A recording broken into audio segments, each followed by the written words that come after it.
Yo, people, welcome back to another watch along. Big up your damn selves in the building. Make sure you smash up all the icons and that. We are back. Chelsea versus Newcastle. The lineups are on the screen, as you can see. And do you know what, chat? This is progress from the manager. That he's not gone with the random goalkeeping, random decision making once again. He's just actually gone back to basics. I don't really know where he's going from here with Jorgensen. He said he was number one. Then he's not on the bench today. I didn't hear that he was injured, so I don't really understand what's going on at this point. It's just kamikaze, and hopefully Sanchez just has a strong performance. We could just get back to normal, because I don't want to see that Sanchez's confidence has taken a hit and he's making errors and things that he's not done in previous games, and now he's bringing it back. But apparently, yeah, some people are saying he's got someone's saying here he's got a small groin issue, apparently. Okay, cool. So, yeah, this is the thing. So now, what does that mean? Like, would he have... So we don't really know whether or not he's gone back to Sanchez or he's just not playing Jorgensen because he's injured. Would he have played this game? Is he... Like, we don't know. So I guess until Jorgensen's fit, we don't really know what he's doing with the goalkeepers right now. But Sanchez comes back in by default. And obviously Newcastle, I was kind of hoping that they would... rest, rotate, have a few players out of their team because they got Barcelona next week and they're actually still in their tie. You know, they're 1-1. And they haven't got Joe Linton and they don't have Tonali and they already didn't have Guimaraes. So, I mean, the front line is still strong. Barnes, Gordon, but there's a few players missing. So it's a mixed team. Murphy's in there, Ramsey's in there, Willock's in there. I believe they're still playing their striker in midfield. I don't know what's going on there with Eddie Howe and that decision making. But interesting, yeah. We should be beating them anyway, guys. Let's be honest. We need to be beating them. They're not having a good season in the Premier League. They've probably got bigger fish to fry in the Champions League, and we need to win this game. I'm not confident about the return leg. I'm not even really thinking about return leg, because when you're 3 goals down and your team keeps leaking goals, you're putting up a lot. You're asking a lot of yourselves to come back from that, knowing that PSG have really talented attackers that can hurt you, get goals. Even if we win the game, I think we can win the game. But to win the game by 3 clear goals just to get to extra time and then still go on to win, you're asking so much of this team. Like, you're asking so much of this team, especially defensively. So I'm not really thinking about that. We just need to win the Premier League. And then we need to focus on the FA Cup. That's all we got as far as I can see, as far as I'm concerned. The team's strong. Wouldn't really... I mean, the only other thing, guys, is probably could you have put James back at right back and maybe Santos could come in or Lavia could come in. Now that James has not had the greatest performance in midfield, giving the ball away for one of the goals, now people are saying he can't play in midfield. I don't agree. We saw a man of the match performance against 10 men Arsenal where he was the only midfielder basically in the team when Caicedo got sent off, and he was absolutely insane. So different games, different demands, different expectations, different performances. Sometimes he's going to be brilliant in midfield. A couple of times he might not be so great in midfield. But he's a quality footballer. So today he could be good in midfield. If he's not, move him to right back, bring on Lavia, bring on Santos, make changes early. But the rest of the team is strong. Palmer, we need something, man. It's getting peak now. It's been a while. It's been a while since I saw a run of performances. I'm just getting little drips and drabs every few months, 1 or 2 performances here and there, and then nothing after that. And then, you know, kind of goes missing again. So at this point, he's fit, you know. I know he might need surgery or I don't know, but you're playing, so we need performances. If you're not fit, then we need surgery. We need one or the other. This sitting in limbo is not good for anyone. So we need performances, man. And Garnacho starts, obviously Neto's suspended. I don't know if he's going to be suspended for the return leg against PSG at Stamford Bridge. He could be, you know, let's see. But he's suspended today. And the ill discipline continues. Even outside of the club, you got Jackson suspended, got a red card today as well. He's now screwed for Bayern Munich. Obviously, he had the opportunity to get a start against Harry Kane, I think, coming back from something. And then Harry Kane comes on and scores. I think he makes it 1-1, and Jackson gets himself sent off for one of the wildest tackles you're ever going to see from a striker. I don't know what he's doing, but this is what we have. Even outside of the club, people that are not even playing for us, but are contractually, legally obliged to still be attached to us, are still doing up a madness. So, yeah, sorry, it's mad. It's absolutely mad. Let's see what's going on. Ganacho goal, please. I don't care who scores, honestly. I don't care who scores. We just need to win. We just need to win the game. Man United are playing... who are they playing this weekend? To be honest, they're playing Aston Villa. From my perspective, from someone that doesn't care about third, fourth, fifth... Well, fifth actually might be an issue. I don't know if all the Premier League teams are going to get knocked out of Europe in the span of a week. Considering all the deficits, maybe it is going to be an issue, fifth place. But really, Aston Villa, like I said, are the biggest, weakest point in this fight. So if you can get them out the way, get us above Aston Villa as soon as possible, and hopefully they could continue to keep capitulating in the league, then it's less teams to fight with. If it's only 4 spots and it's us, Liverpool, United, then it's very touchy. Very, very touch and go. I was very confident about getting it because Villa, I always assume, would drop. So then the rest of the big 6 teams are in, right? If it's 4 spots... it's gonna go all the way to the end. So yeah, let's see. But for me, Villa losing is our best. It's in our best interest for Villa to lose. Man United got a game a week, they're gonna make it. If Man United finish 6th with 1 game a week, I just don't see it personally. I really don't see it. So we need to get these other guys out of here. But yeah, as you can see on the bench as well, you got Hato, you got Badiashile, you got Sarr, you've got Tosin, you got Lavia, you got Santos, you got Delap, you got Gu. So that's the bench. No Esteval still. Still the same guys injured and missing as per usual. Gittins, Esteval, obviously Colwell. Obviously, Mudryk is in God knows where at this point, training with Uxbridge.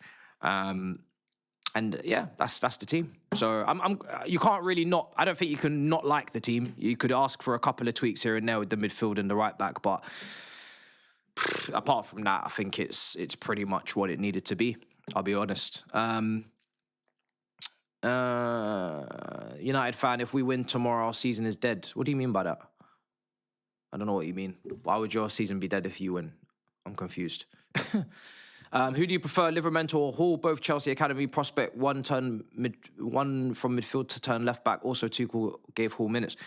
You could tell by watching 17-year-old Lewis Hall from the moment that he stepped onto the pitch in those cup games against Man City, game at Old Trafford.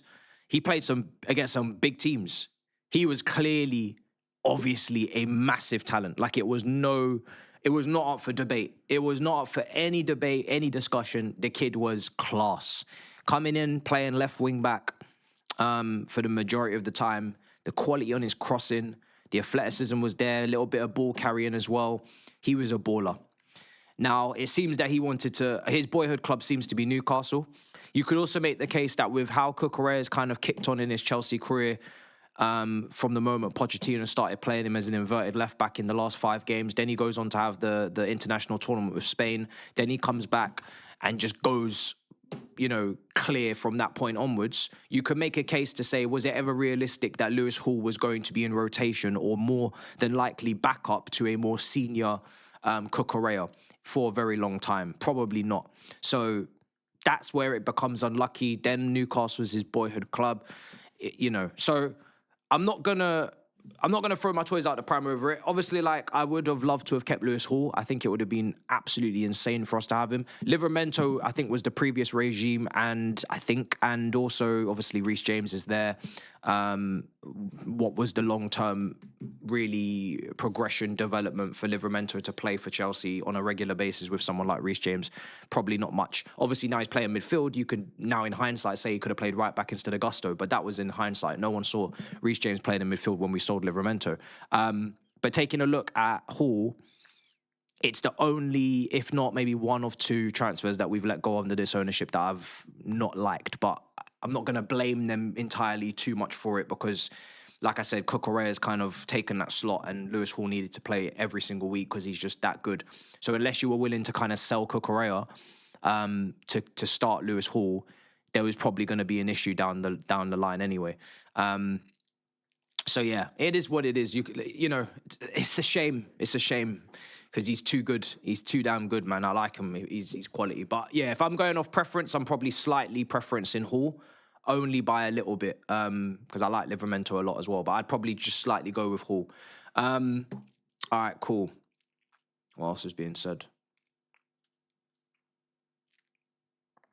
If we can have a 50 million man roster, bin in Lewis Hall is looking dark right now. I don't know what you mean. I mean, are you talking about Hato costing whatever he cost and he's second choice? I mean, it's a couple years down the line. He's, 19 years old. Cucurella is, 27, 28? You can sell to Hato that if you just bide your time for a couple of years, you're going to take over from Cucurella. Like I said, Lewis Hall's ready to start right now, and he's been starting. If he wasn't injured, he'd be far and away probably England's #1 left-back choice for the World Cup. But he keeps picking up these injuries. So a couple years back, you're asking him to wait a couple years plus a couple more years, which is what Hato's waiting. It's like 4 or 5 years you're asking him to wait. It's just not going to happen. So timing is unfortunately sometimes a bitch. What was the other question? There was a few things. I'm going through it. 1 second. Let me just catch up with the chat. There was something else I wanted to read, but now it's got lost in the source. Reece James's contract. I mean, yeah, that can only be good news. Like, it's very few and far between the positives that we can really look at, in my opinion, since these lot have come in. And the two positives you can look at is the renewal of key players' contracts like Reece James and Cole Palmer and these guys. And then they haven't sold any of the top players they've brought in yet. That's about it. Until that happens, then there's nothing positive. Like, there's not even a good point to give them. But yeah, I'm surprised. To be honest, it's difficult. It's tricky. Reece James would have been well within his right at his age with what we've been doing to say, yeah, this is not really working, is it? Like, you lot are really not on any smoke. You're not really trying to push for majors anytime soon. With what you're doing, you're taking far too long, and I've not got all day. I'm in the prime of my career, and I'm the best player in the world in my position. So I've been here long enough now. I'm going to keep it stepping, and I would have had no issue if Reece James had decided that this was enough. I would have, cool. I wish you all the best. You know what I mean? I wish you all the best in your endeavors. As long as he doesn't go to a rival, which I don't think he would have, goes to like a PSG or Real Madrid or Barca or whatever, Man City.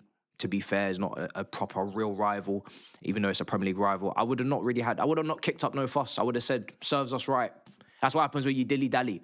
But, so you don't want to get complacent with a player's loyalty. Sometimes they're loyal, sometimes they're not. It's completely up to them. The club in return will not always be loyal to you. So you have to, it's business as well as it is passion and love. Do you know what I mean? You must love the supporters, but at the same time, you're still dealing with businessmen who could fuck you over at any moment. But the fact that he's chosen to stay, it's going to cement him for me as a legend. It's going to cement him as one of our top guys, because we can all talk about winners and legends playing together and winning together and being part of the best teams together. But, Liverpool fans will reference Gerrard a lot. When you've got a legend and a top player, world-class player that sticks around through all of the shit, and obviously Gerrard tried to get out, but, I ain't going to trigger nobody today, but Reece has not actually tried to get out the same way Gerrard tried it until he got his house egged.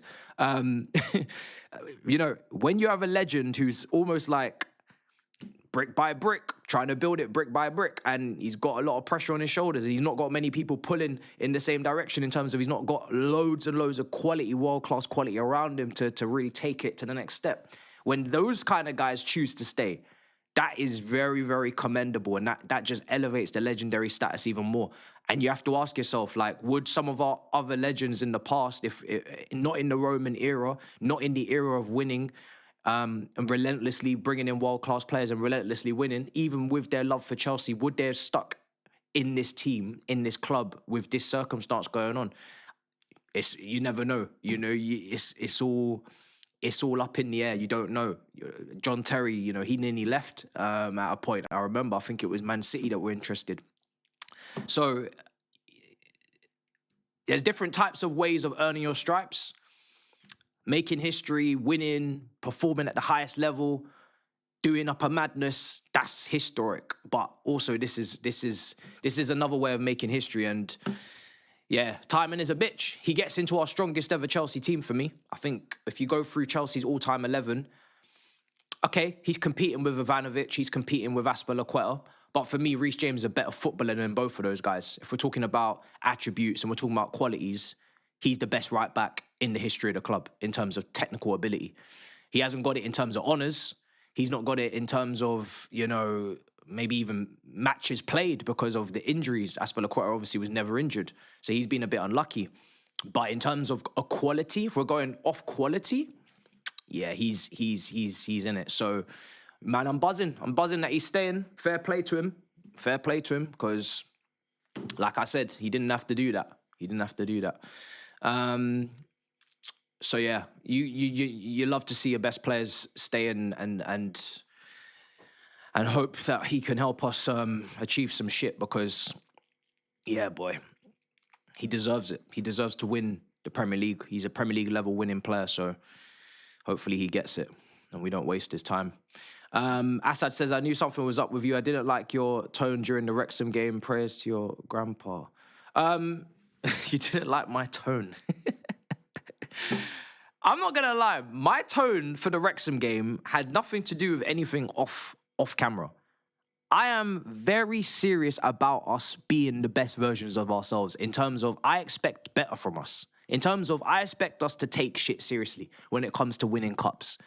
This club is about winning silverware. And it's not to say we have a divine right, but you can't knock the FA Cup. If you disregard the FA Cup for me, I don't know where that kind of arrogance has come from, because I could never. I'm not even with the Carabao Cup. For me, any Wembley trip, any cup lifted is historic, and it's going on Wikipedia, and it's going in the major honours. It's going on the list. When you count up all the trophies at the end of the day, they're all there. So for me, I was vexed that we were almost throwing that game, basically. And for no reason, because like I said, all it needed was that little injection of quality from João Pedro, and we're sweeping Wrexham aside. Absolutely sweeping them. You just need, you don't need to play your strongest team. You don't need to overcommit with the game on PSG next, even though, look what happened, was it all worth it in the end? We rested our players and we ended up getting slapped. That's why you got to just sometimes take each game as it comes, and don't get too ahead of yourself. But yeah, for me, it's like inexcusable to be going out of that competition, and at that point, it's with all the other shit we've had with the Carabao, and then we've had this PSG result, and the Premier League has been absolutely underwhelming. You're not throwing away FA Cups, I'm afraid, and getting away with it without a cussing. No way. But yeah, some people tuned into CB's stream yesterday. Me and George was on that. It was a nice little... Well, it wasn't a nice little, it was a nice lot of a conversation. So if you check that out, then big up to you if you were there. Who do you think is better left back, Cucurella or Hall? Listen, Cucurella's earned his stripes, man. He's done more at the highest level. He's performed for his national team. He's performed in bigger, higher stakes games than Lewis Hall. For me, I would rank him higher right now, just purely because he, at his very best, is capable of stopping anyone in the world defensively. But as a footballer, technically, I think Lewis Hall's better. I think he's a better crosser. I think he's a better ball carrier. He's more athletic to get up and down and to kind of provide natural width and natural overloads and underlaps and all these kind of things. But Cucurella is incredibly...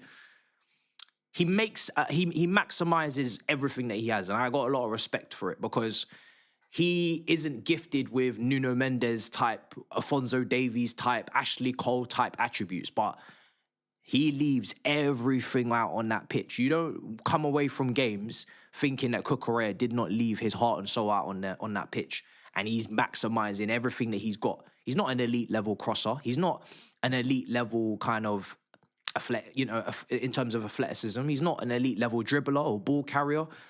He's not an elite level, passer. Like he's actually not elite level at quite a lot of things that you'd maybe want from your left back in the modern game.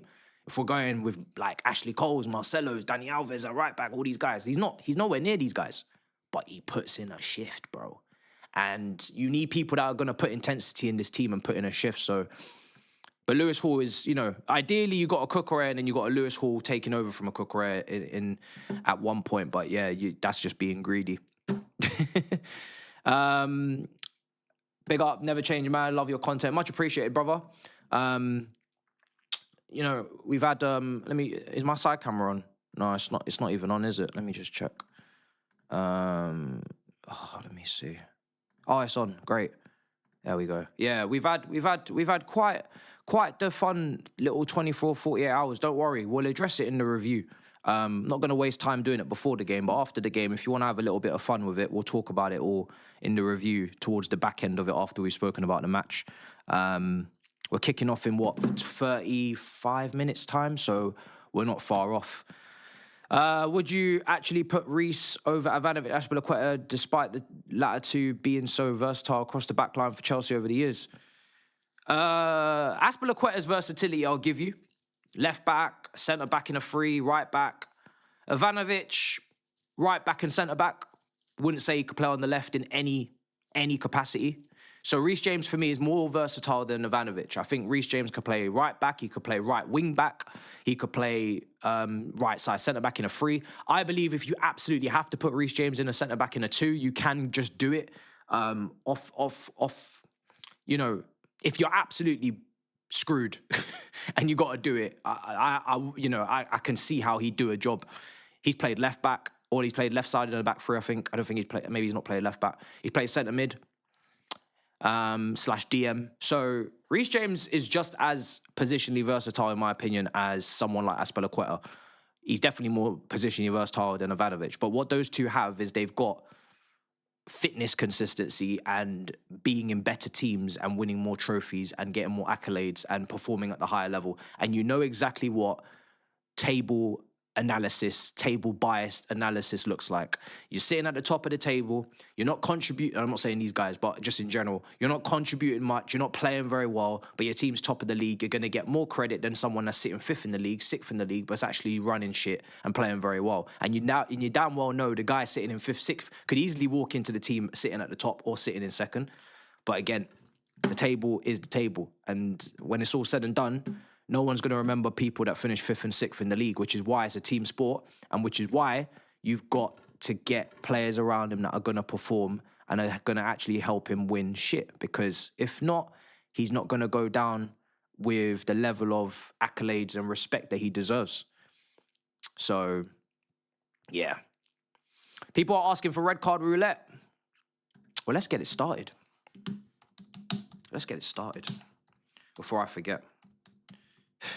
Because this one here, this one here, you can't miss it. Again, we still need a left winger, so I'm sorry, Garnacho, but I'm just throwing you in there just because positionally we're lacking. Caicedo's already picked one up. Reece James hasn't. Reece James, surely you wouldn't be getting sent off, would you?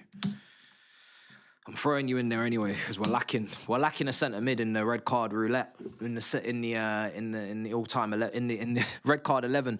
I think Gusto's already been sent off this season, so I'm going to allow him. Anyone who's already been sent off, I'm going to leave them be. I'm going to leave them be. So all of our back 5 have already been sent off this season. Caicedo's already been sent off, and João Pedro's already been sent off. So I'm going to leave these guys out of it. Palmer could play on the left if need be. So that's going to be our 4 to pick from. It doesn't seem like people are willing to take 2 red cards in a single season. Unless, actually, Neto's found a creative way to be suspended because he didn't get sent off, but he did lash out at some kid. So, clever. I didn't know you could actually... Well, we did know. Hazard did it, didn't he, against Swansea? But yeah, he's found a creative way to get sent off or to be suspended, but not getting a second red for the season. So, clever. Clever boy. Manager, we've already got someone in the dugout. Maresca already got the red card, so I'm going to leave Liam out of this for the time being. Unless we need an assistant manager with a red card, that would be insane. So, yeah, he could still be involved if he wants. All right, let me see.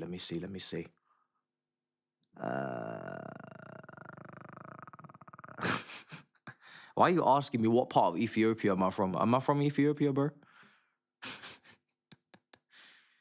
Oh, dear me. Am I worried about this game? I shouldn't be. We shouldn't be. I want us to... I really think we should, considering the lineup from Newcastle as well, we should be winning. They're not got their strongest team out there. They're missing big midfielders. We should be winning the game. But... we have to actually handle our business and not do anything stupid. So, yeah, I think I predicted 2-1 win. I went 3-1 Then I brought it back down to 2-1 because I remembered the physicality of this Newcastle team and how nasty they can be with tackles and all that kind of shithousery stuff. So whether our team are physically going to match that, and if they do match that, are they going to get sent off whilst matching it? So it's kind of like a double potentially problematic situation there if we go too far with it. So yeah. What happened to Jorgensen? Apparently he's injured. Apparently he's got a little injury. So he is not going to be in the squad, and he's not in the squad, which means we actually don't know what the manager's done in reaction to the game in midweek, because for all we know, he's just not playing Jorgensen because he's injured, not because he doesn't feel like he isn't good enough to be first choice. So I have no idea what's going to happen next, and it's all part of the fun. Not that we should have these conversations. Like I said earlier, I don't think we should be doing this with the goalkeeping situation in March.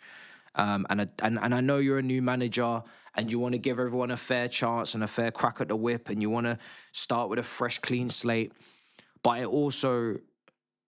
it sets you back in terms of a lot of the data and a lot of the knowledge and information has already been collected, brother, before you got here on a lot of these players. So starting from a clean slate, middle of the season, anything goes, in comes Tosin, in comes Jorgensen, you're probably wasting a lot of our times in terms of results and in terms of points being dropped. And Champions League is a perfect example of that, because if you're coming in at the start of the season, you've got pre-season, take a look at everybody. Take a look at everybody while you're playing, Sligo in Ireland, or you're playing fucking Ferrero Rocher in Hungary. Take a look at everybody. I don't give a shit. It's a friendly. But it's not a friendly. This is not friendly, bro. This is Champions League. This is Premier League. We don't have time for this. So, yeah. Like I said when he came in, you're going to fuck around, you're going to find out. A lot of us know what it is with a lot of these players, a lot of the depth, not good enough, etc. He doesn't know it, so he's going to play with he's going to play with all the options, and then he's going to find out the hard way. And he says it. He says he's learning as he goes along. He's learning who he can trust. He's learning who he can't trust, who he can depend upon, lean upon, who he can't. And it's going to be the same damn names that we already know. It's going to be the same people. It's going to be the same people. You know what I'm saying? So hurry up and get it over with at this point. Do you know what I mean? Hurry up and get all the tweaking and learning. Just get it out of the way as soon as possible, man. Before the FA Cup semi-final comes around, you need to know what's going on by that game. Not trying to be rude, but we should be going past Port Vale, so I'm going to just assume we're going to the FA Cup semi-final. Just bring Penders in the summer. What would Reece James think? Is Penders ready at 20 years old to go in Chelsea's goalkeeping position and spearhead us to a title charge? I would be incredibly surprised if he was. Brighton 1-0 up and won. Minter with the winner at the Stadium of Light. Sunderland kind of dropping off now as the season's petering out. They're kind of done and dusted. Burnley 0, Bournemouth 0. That must have been a great game at Turf Moor. Burnley as good as gone and done in this league. So yeah, they're kind of just preparing for Championship life now. They're 8 points off the drop, off the 17th position of Forest. And Forest probably could beat Fulham. Hopefully they do beat Fulham tomorrow. And West Ham have got Man City. Double W opportunity there. Either West Ham win and send Tottenham into a relegation zone, or West Ham lose and Man City get closer to Arsenal. So we can't really lose their chat, I'll be real. What else is happening in the chat?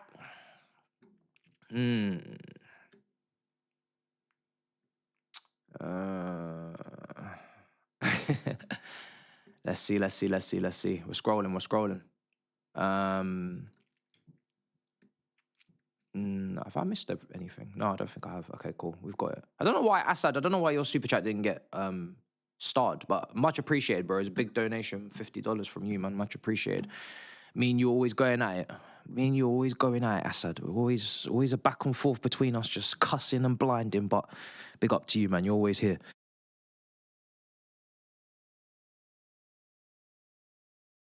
Yeah, there we go. How did I mute my mic pressing that button? That's interesting. I just learned something new. All right, cool. What are we doing? I might get a little general consensus, actually. I'm going to close that poll. Let me just see what you guys think in terms of predictions.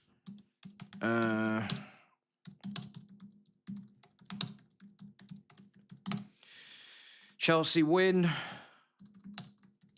draw, or Newcastle win.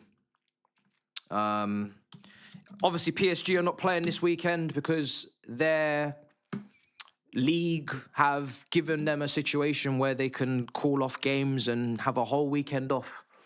I don't really think that should be allowed, if I'm being completely honest. I think UEFA need to take a look at it. FIFA needs to take a look at it. Whoever's in charge. The calendar is the calendar, in my opinion. The calendar's the calendar. You gotta just play your games, man. This whole you get a rest. We'll move your game over here. There's also another team that's playing in that game that need to prepare and win. Why are they having to now wait for the game to be far further down the line because PSG have got a Champions League game? Is it a 2 or 3? Is it a 3 or 4 day turnover like a normal club? Yes, it is. Okay, play the game. Unless it's like a 1 day, 1.5, 2 day turnover where it's literally not physically fair and it's risking injuries, then obviously, yeah, you got to reschedule the game. But to be given a team an entire weekend off, but the whole rest of the league is playing, so now PSG got a game in hand, and the team that have got to play them have also got a game in hand, have also, for no reason, got a weekend off. The team they're playing, have they got European commitments? I don't think they do. So why are they not playing their game? Find it to be a bit ridiculous. I'll be real. I think it's... And it's got nothing to do with the tie, because we're going to lose now. You know, I think we're going to go out anyway. But, yeah, I just think it's a bit... I think it's a bit mad, because we can't do it, because there's just no time or space to move the game to, really. Like, where are you going to move our games to? We've got an extra cup competition that most European leagues don't have.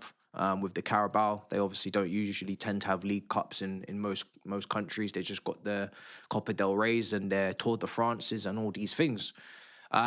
So, yeah, and like I said, it's nothing to do with this result in particular. I just think as a precedent going forward, if one of the ops who are going to say that you're making excuses, if you guys were playing PSG next season and you were in the tie and it was a 1-1 and they had the whole weekend off and you've got to go and slog it out at St. James's Park on an 8 o'clock kickoff on a Saturday, I don't think you're going to take too kindly to that little thing that they're doing there. So I just think it's a bit stupid and a bit unfair, to be honest. But luckily it won't impact us anyway because we're already fucked. So it's not something that we need to complain about. If we got someone like Rudiger, Mike Maignan in the summer, do you think that's enough to go for the league? First of all, I don't think that we're 2 players away. I think we're 4 or 5. I think we need to look at the left wing position again for the 5th or 6th time of asking. I think the centre-back position, obviously, like you said, the goalkeeper position is up in the air if he's not going to be playing Sanchez. Even though he's in form this season, I've always got some PTSD, but he's certainly better than Jorgensen. The fullbacks, for me, are fine, and the midfield is fine. That's the only 2 positions at the club that are fine. Striker position could be okay with João Pedro if he keeps scoring the way he's scoring, but then you still need to go and look at the backup position because Delap is not good enough. And, yeah, like I said, you still got to look at the wing, you got to look at centre-back, you got to look at goalkeeper. So... And I think you could potentially also justify needing a certain type of characteristic or a certain type of profile at 6 in DM. Not a key player, not a starter, but somebody that can come on and lock up games and see out games. But it's not also just about position. It's also about mentality, character, intangibles, leadership, know-how, game management. There's a lot of intangibles that we don't have. Discipline. So how are you going to get those characteristics, intangibles into the club? That's not even just numerically on players, depending on who you bring in. Obviously, you hope 3 or 4 players will just solve all of that, but you've also got to tick those boxes because, yeah, talent is not enough, as Madrid says. So, yeah, it's quite a lot. But, you know, it's the same shit that we've needed for the last 3 years, you know. It's the same positions. It's the same things that we're lacking. 3 years on the trot. Just keep signing squad players. Like I said last summer, keep signing the squaddies. Keep signing the players that are not moving the needle. And you're going to keep repeating every single summer that you need this and you need that and you need this and you need that and you need this and you need that. So, yeah, what can you do? I'm sure we'll be sitting here next season saying the same thing.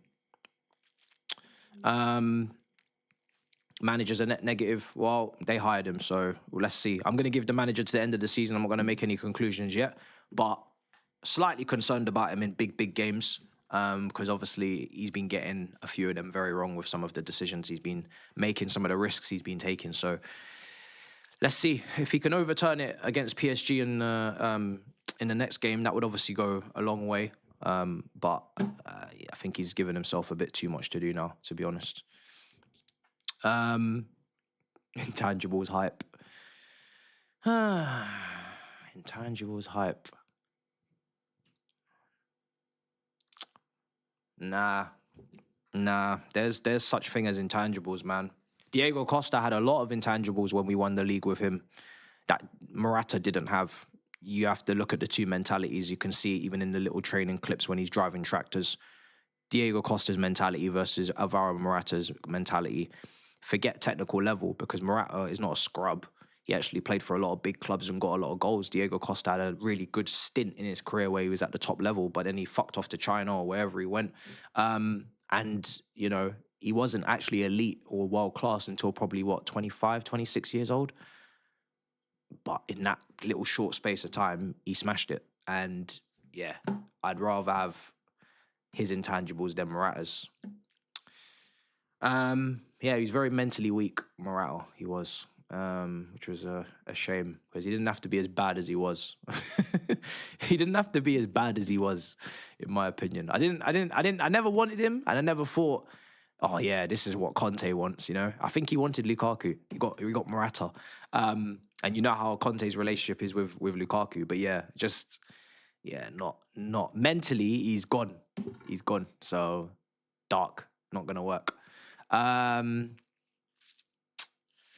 I wouldn't say Barcelona's 3-0 win was all down to the 10 men. I think we was absolutely beating them and battering them before the 10 men anyway. The 10 men was just a consequence of our domination. However, that was also under a different manager.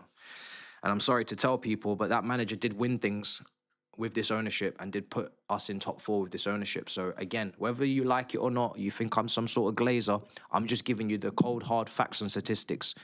He's the only manager who's actually hit his objectives at this football club since these owners have come in.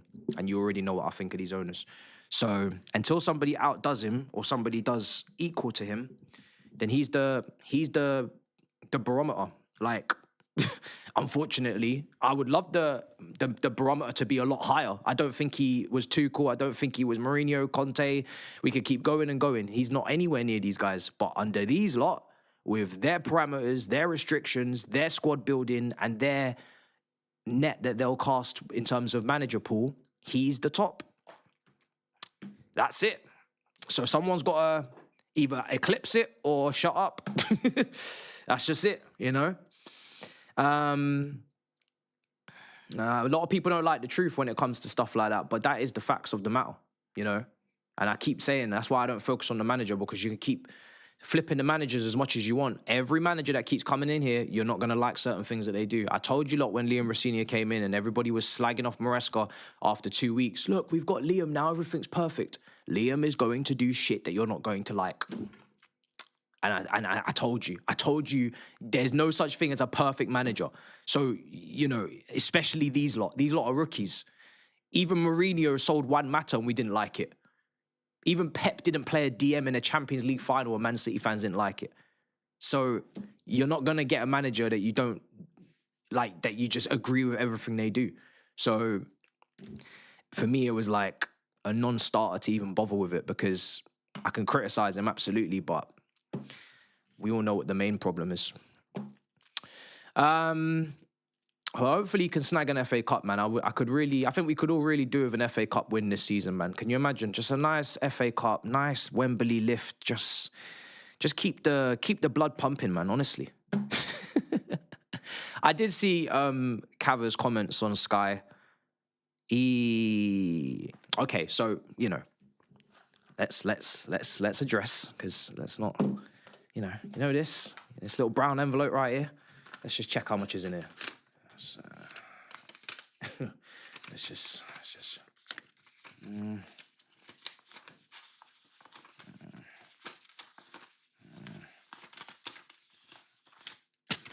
right, you're short. You're actually short this week. So, yeah, keep sending over the cash. Keep sending me the money, because this is not enough. You see, Cava?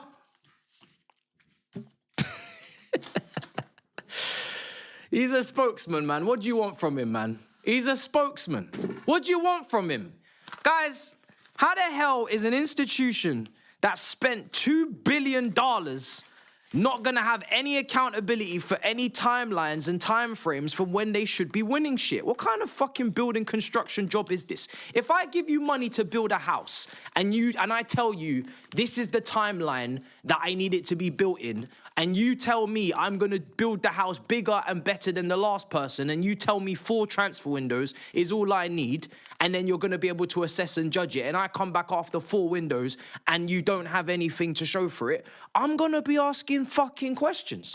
You can't just keep putting out these empty words of, well, it's long term, so, you know, just be patient. Okay, but we're not seeing any improvement in the infrastructure and the commercial deals and the player hit rate signings and all of the other things that we have to talk about when it comes to running a football club. So we're not going to just sit there and just be good little minions and be like, yeah, well, they said it's going to take a while, so we just have to wait, don't we? Like, no. That's not how that works. You have to be a little bit more accountable than that. So, yeah, for me, it's one of those ones where he's kind of not really in touch with what is really going on, because, yeah, you got to hold people to their words at the end of the day, and they said it themselves. So what do you want from us? Do you know what I mean? We're just trying to ask for a little bit of reflection. You know, can you reflect on what you're doing, or are you going to be stubborn and, you know, arrogant about it and say that you can't, your shit don't stink? So yeah, he's gone. He's gone clear. But it is what it is. I'm not really surprised, and I don't really care, to be honest, what his opinion is. It's not really something that I look at and watch and think, oh, God damn it. Damn. I was really hoping that opinion was going to align with mine. How disgusting on the bench is, my God. The bench is the bench. The bench is the bench. The bench is, I mean, listen, we got a couple of players out missing. That doesn't help, but yeah, when it comes to the attack, when you know, Gittins is out, but it's not like as if he was going to change the world. It's more Esteval. The bench is the bench. So you kind of just have to look at the bench and be like, the team, the starting 11 needs to win the game in terms of the attack. The attackers that are on the pitch need to win us the game. But I say this every single week. You know, João Pedro, there's nobody coming in anywhere near his level that is going to affect this game. Same goes for Cole Palmer. Same goes for, well, not Garnacho, but, you know, the same goes for James, you know, Enzo, Caicedo. These guys, there's no replacements for them in terms of what they can do, peak level performance. So, yeah, the starting 11 needs to win the game. If you're looking at the bench and thinking that we're going to be bringing on Kvaratskhelia or... nope. We don't have that. We don't have the capacity. So don't be looking to the bench. Don't be looking to the bench. Just the team that starts needs to perform. If they don't start and perform, then we got problems. But that's always the case, you know? Every time Delap comes on, unfortunately, he doesn't look like he's going to impact, affect, improve our situation. He just looks like a fish out of water. And the same goes for a few of them. So same goes for Guy, I'm afraid. I know people don't like it, but the same goes for Guy. So, yeah, we don't have the strength in depth. And, you know, like I said, every manager's finding that out in their own time, in their own way. So it's fake money, so I can put it in my mouth. It's not a problem. It's not real money. Don't worry about it. Right, what was we saying? Where are we at? 9 minutes. Not far from kickoff. Yeah, it's true. Like, you know, I'm not asking a lot of Delap, you know. He cost 30 million, you know. We've had Loic Remy. We've had Batshuayi. We've had Demba Ba. We've had loads of players that are not expensive, loads of players that are not world-class, loads of players that are not elite level, but they can contribute. In a time of need where there's players that are injured, suspended, need a rest, lack of form, they can come in. So, you know, all of this entitlement talk and Chelsea fans are out of touch and they're asking for too much. No, we're just asking for our backup striker to not have one goal in the Premier League this season. We're just asking for the squad that you've assembled for $2 billion to be able to all contribute and help out the seniors and starters that are getting overplayed and overworked at times in a 60-game season with a Club World Cup on the back. That's all we're asking for. It's actually preposterous to think that we're asking for too much. You know what I mean? Imagine, you know? So, yeah, but what can you do? What can you do? Mad how I'm a broke guy on my bed, but I can see the basics. Chelsea needed versus PSG while a million paid manager can't. Sometimes managers get like too entrenched in their own style, their own philosophy, their own methodology, their own way of playing. And I guess that's because on a week-to-week basis, on 80 to 75% of the time, they are trying to coach the team to play in their way, which I understand. But there's a 25% of the time where you need to get pragmatic. You need to get down in terms of reality and what we are having, what are our strengths, what are our weaknesses, and you need to play to our strengths and don't play to our weaknesses. And you also need to look at the other team's strengths and not play to their strengths. And trying to play out from the back, as well as it was working for some parts of the game, with the defense that we have, missing our most, our best ball-playing defender for the whole season, missing, the goalkeepers are not good enough on the ball, either of them, and doing it against the best pressing machine in the world in PSG, it's just not clever. It's just not clever. And it's certainly not clever when you're 2-2 and you've rode your luck a little bit already and now it's time to actually really get sensible and really get a result. You could easily just say to your keeper with some little love notes, a little bit of paper, stop doing that now. Just go along or just play safe passes and just make sure that you're doing everything, by the book now. We've fucked about for the first 70 minutes, but now we're just trying to get a result because there's a second leg to play. So, yeah, but it is what it is. Would you swap Walter Mard for Delap? Cope or pass? Well, he's a better footballer than Delap. That's for sure. So, if it was a straight swap and there's no money involved, then yeah, I would. But I think for me, in my world, there's a world where I'm looking at a more... Like, I remember a couple of years ago, I wanted like a Garassi even. Like, just, again, someone older, someone that is just a different profile, someone that's just a different player to bring into the squad. Because like I said, we're not just trying to bring in numerically for positions, we're trying to get some intangibles in as well that we're lacking. So there's a lot of boxes that need to be ticked off the pitch, outside of the attributes, outside of, so we need to try and tick those boxes if we're actually being serious. If we're going by the book of these are our limitations, we can only sign players under the age of 25, under this wage, then yes, obviously, then you have to completely miss out a whole bunch of players and just go straight in for some of these targets. But if I'm talking about intangibles that we're lacking and that this ill-disciplined team don't have, then there's certain leadership traits and certain things that I'm trying to get in every single signing that we make, because we could not get enough of it. We could not get enough captain material at this club or enough, top level experience. We couldn't get enough of it right now. So I'd be bringing it in for every guy we get. And yeah, he's not particularly quick, is he? But I think he's again, he could be of that like false nine ilk where if you get goal scorers around him, coming in off the flanks, then it could work for him. But yeah, we've already got that in João Pedro a little bit, isn't it? So, and to be honest, we're getting Amiga 3 from Strasbourg. So what do you want?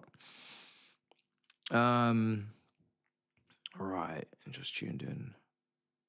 No, I haven't addressed it yet. I'll just do it in the review, bro, because it will be a video, not a stream, so it'll be a lot easier. I'll just do it towards the back end of the review. It's gonna be a lot of fun. I'll tell you that for free. It's gonna be a lot of fun. But in terms of addressing it, I did already put out the tweet. So if you need more than that, then yeah, it's long.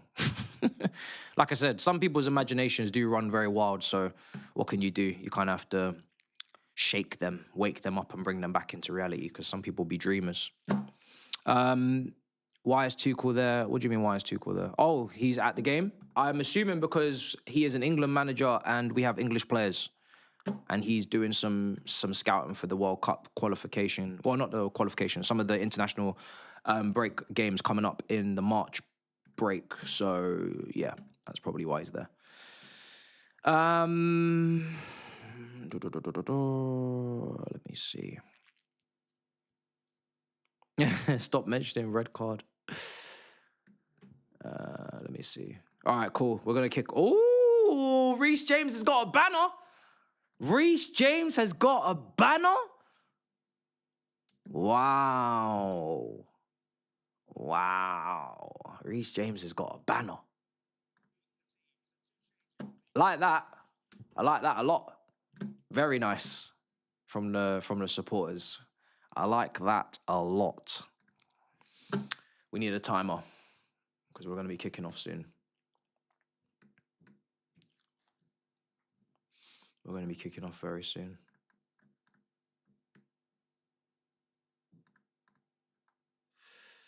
Okay. Let's get the link.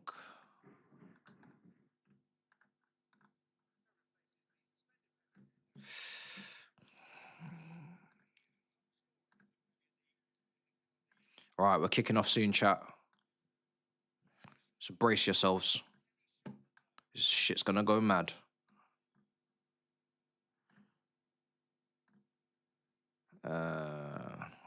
Cool. 2 minutes to kick off. We need to watch out for Barnes. I need Gusto to really be very aware, very awake when it comes down to off the ball movement and runs into the box, because their goals right now are coming from the likes of Barnes and his movement, and he wants to affect games. So I don't want no sleepy shit going on back there.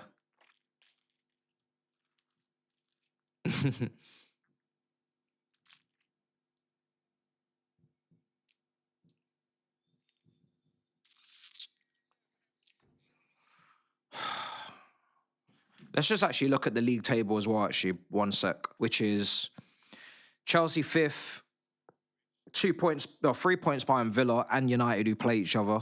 If it's a draw, then so be it. Liverpool are level on points with us in 6th. We have a better goal difference. And after that, I don't think we need to be taking Brentford seriously.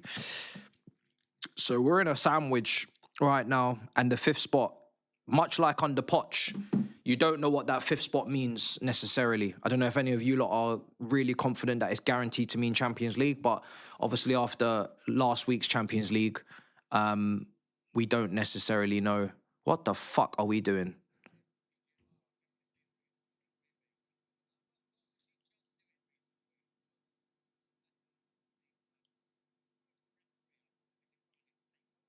What's going on? Are we doing juju with the ref?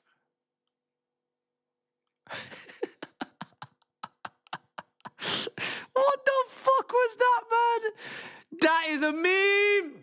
Somebody screenshot that shit now. I need that shit on Twitter now. What the fuck was that? That is hilarious.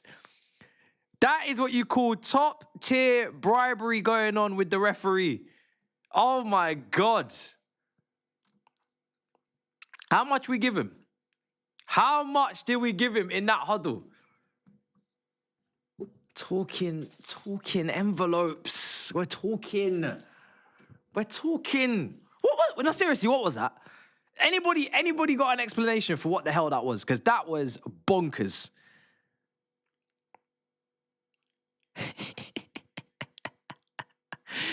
We're so stupid. What's wrong? Our players are so unserious. Our players are so unserious about this life. It's not even funny. Look at them. Bunch of clowns, bro. Bunch of jokers, bro. They're not serious. These men are not serious about this life at all. Do you think we're about to kick off a game and these men are surrounding the referee doing up hugs? And what does that mean? Are we going to get a sending off? Is he going to be extra kind and not send us off? What's going to happen now? When you're surrounding him like that, you got to quickly get that red card out of his pocket and take it, man, because then he can't give it to you. If he hasn't got a red card to give, then You can't get sent off at the end of the day. So it makes sense. That is so funny. That is so funny, man. Wow.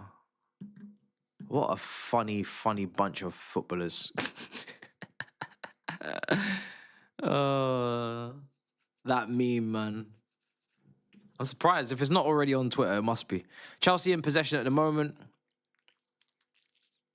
Nah, someone's got to put that up, man.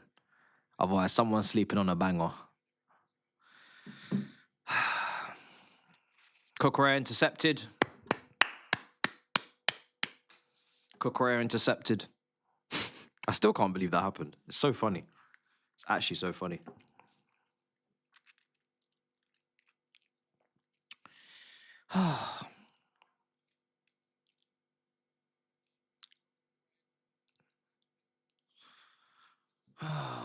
But fair play to the ref. He was he also he got involved with the joke as well. It looks like he just stood there and just played his part. You know what I mean? It's a long throw, so this is something else we need to be serious about today. How are we going to deal with these long throws? Manager said he's taken charge of set pieces and things like that.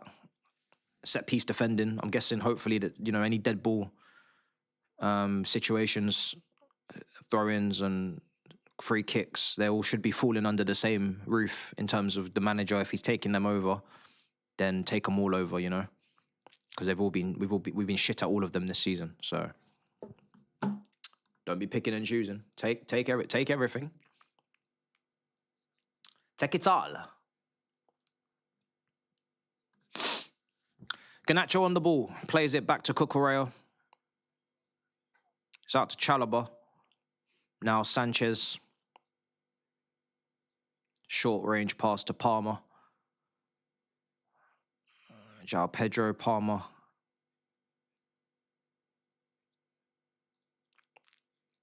Hall.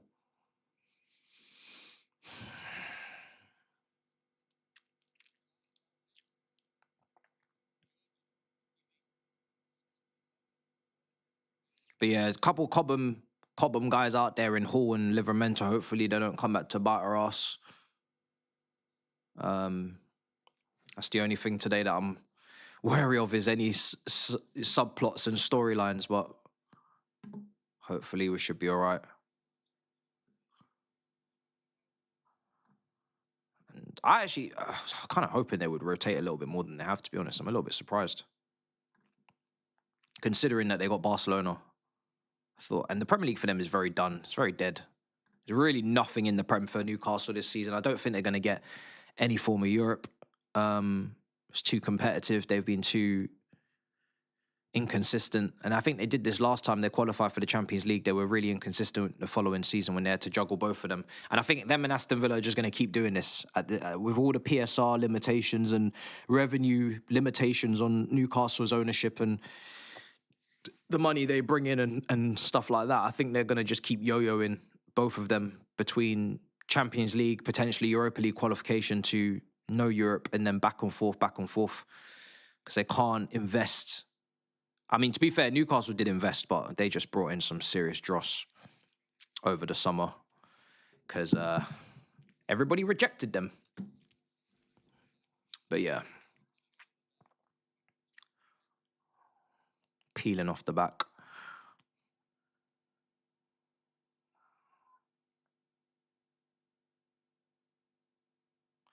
Sanchez clears.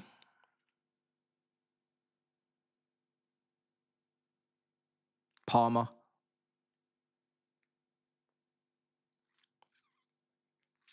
Yeah, they spent poorly. You know, Elanga, Jacob Ramsey, even though he's a decent player, he's very injury prone. A few others as well. So it's not a good window.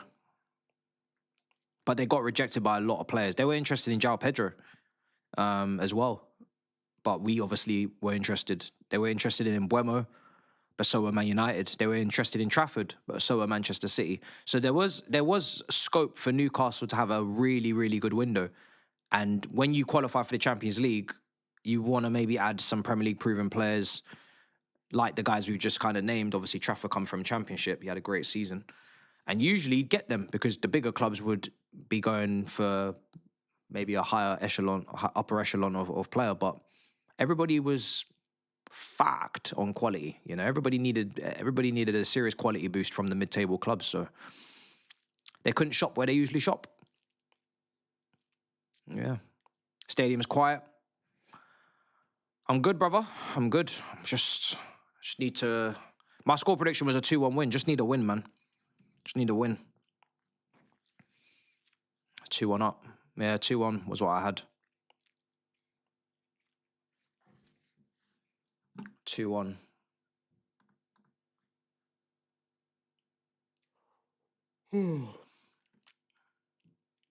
It's not gonna be easy. Newcastle are a very physical team. They can be very well organised as you know. I know people look at them sometimes. Obviously, Eddie Howe's under pressure, etc. But when Newcastle want to be, they can be a very disciplined and a very difficult team to break down. They've obviously got a lot of physicality in their team, a lot of workmen. And if they want to defend deep, they can defend very deep and very nasty low blocks. So Palmer, I thought that pass might not even be enough. Palmer, Caicedo, Cucurella,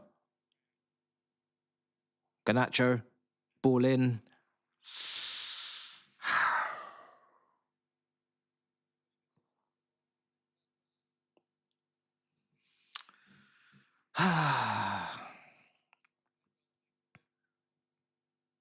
I thought for a second we might just be able to make something come of that. But it's a corner anyway. We need the delivery. You've gone short. Hopefully James signing his new contract will entice our other key players to stick by the club. And when I say the club, I mean the fans and us, but not leave us and leave us in the doldrums. You know, that's a big player signing a contract there, man. Usually there's a snowball effect, so hopefully. Everyone's on long deals anyway. Fofana.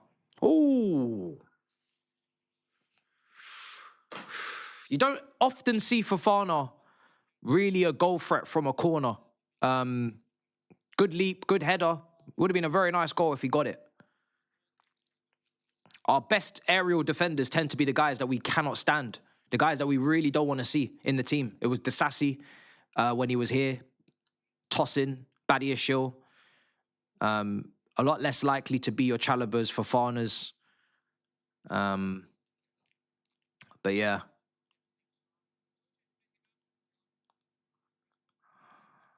Yeah.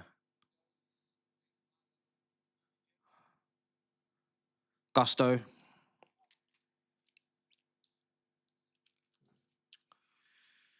We've got mods.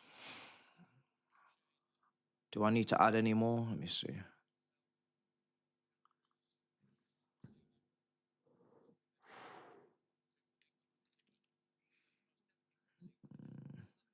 Yeah, it looks like we look a little bit light today.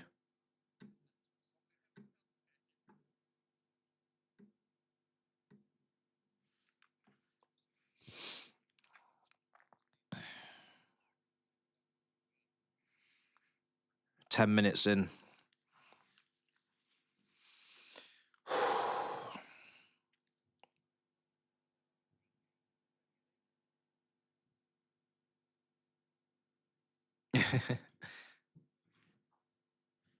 As soon as I mention the word mod, everybody just spams. Mod me! Give me the power. Give me the power. Give me the badge. Give me the badge of honor. Let me take control. Start running this shit. At halftime, I'll look at it at halftime. I gotta go through the ats. I gotta really look into it. Gotta look at the people that are here on a regular basis. Here's Palmer. Gusto. Oh, James. Ah, the lights were too bright. You got too excited. New contract. Obviously, Lauren James signed a new deal as well, so it was actually quite nice to see them both sign in a similar time frame. I guess another positive you could say is the media team. That was a very nice video that they put out. We have got some very nice little bits of video and footage and shit going out when these deals come in. Nice little walk that he went on around Cobham. You know what I'm saying?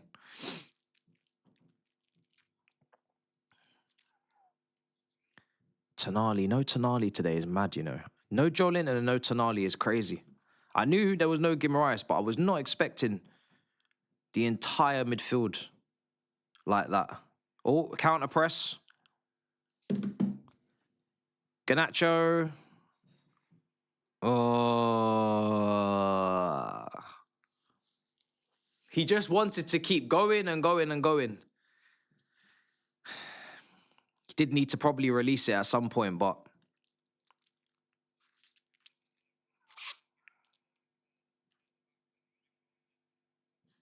it's a good pass.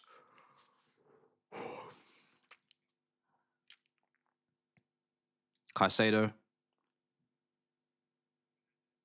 Enzo.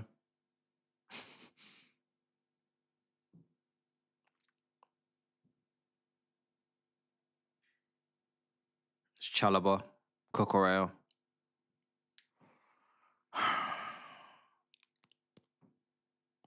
It's James. Palmer. Nice. Gusto. Palmer. Oh, my days. Oh. Yeah. It's like he's just slashed it. He's just slashed it. He's slashed it, man. It's he's not caught it cleanly at all. Outside the left boot. Just didn't get a hold of it. He didn't wrap it. And Garnacho's shot is just him kind of trying to put something on it, but he didn't get any power in it either. So yeah, he sliced it.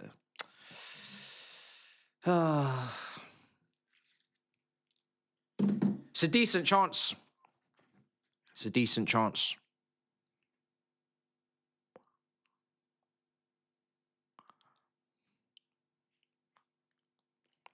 Depending on how you receive the ball, the weight of the pass, and obviously like I said, what direction you're facing in and what angle you're receiving in. This is why, when you look at his goal catalogue, it is a variety of different angles. Sometimes his shots are better off the left pocket because he's already on his left foot, so he can just cut across the goal. And some of them shots have been near post. If you go back and look at some of Cole Palmer's goals, some of them are kind of off the left a little bit, left side, because he can just hit it a lot earlier. He doesn't have to cut in or check in. So yeah, it just depends. That particular chance there, but he probably would have been better off that move happening on the other side, and he could have just hit it straight away. We've given the ball away in a very mad way now because we got a counter on us. Barnes. Yeah. Nice. Hey, big tackle. Big tackle. Big tackle. Enzo, Garnacho.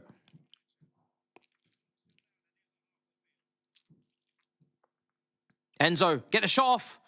Oh, is it blocked by our own player? Oh, my days. Blocked by Palmer. Garnacho. Oh, for fuck's sake. Garnacho, keep doing what you've done. Keep doing what you've done. Nice little touches. Nice little touch, little pass. Little pass. I can't believe he's just knocked out Cole Palmer in his head top. Look at this. And that shot looks like he's going in. Oh, my days. Cole Palmer's blocked it. This is how you know man's... I don't know if it's going off target or on target, to be fair, but it looks like it was going to be close. That's how you know it's not going right for Cole, when he's actually blocking shots.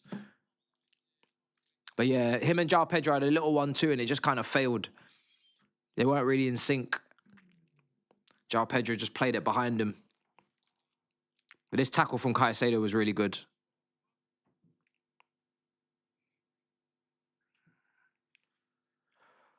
Ooh.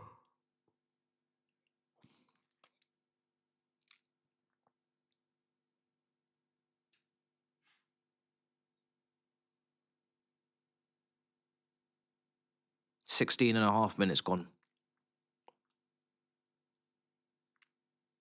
Ball's cleared.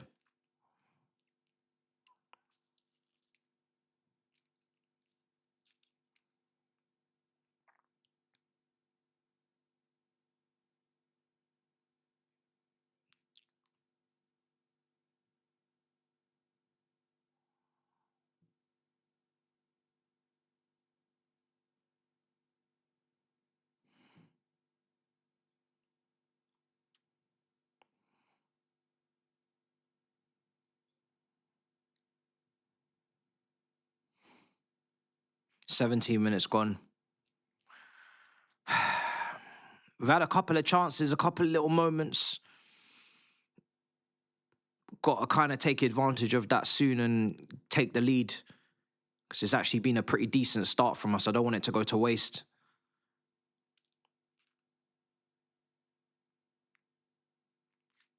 Newcastle just playing it out. There's not really a press there. They're going to get out of this very easily. It's too much time and space, man.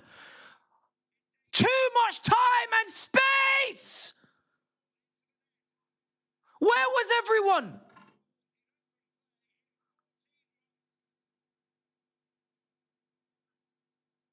No intensity on the ball.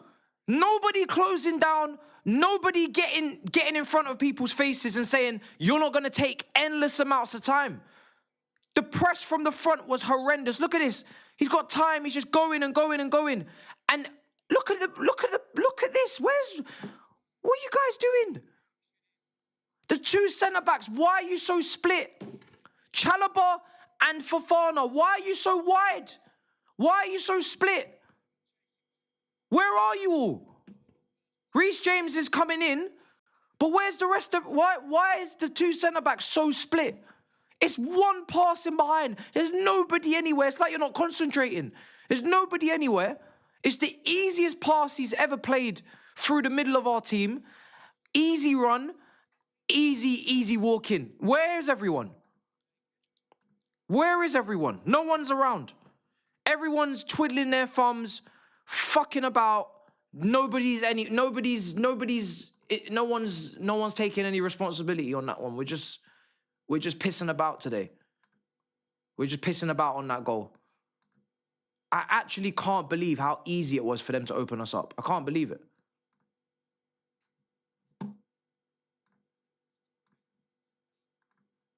No structure. And this is what I'm saying. The way we defend, how can you think we could come back? I'm sorry, how? With defending like that, from the two centre-backs that have to play well, because everybody else behind them, apart from Sarr, who's a kid, can't play. Like, we've already decided those two, the Badiashils, the Tossins, they can't play. There's no competition. There's no nothing. It's Fofana, Chalobah, maybe a mix of Sarr or bust. There's no other defenders that can play. How can those two be so wide open like that? How? And not even tracking the run either. And it's Gordon making the run. It's the striker. It's not like Gordon is a midfielder and Reece James has lost him. Gordon is playing up front. So the striker of Newcastle today has had the whole... He's had a free run. Fuck me, man. Fuck it. Like, who else are you marking? The striker's right there. Who else are you marking? And this is the team that I'm meant to have hope for a 3-0 comeback. I think the nil is the issue here. Not the 3, the nil. Keeping a clean sheet. No way. Fuck, man.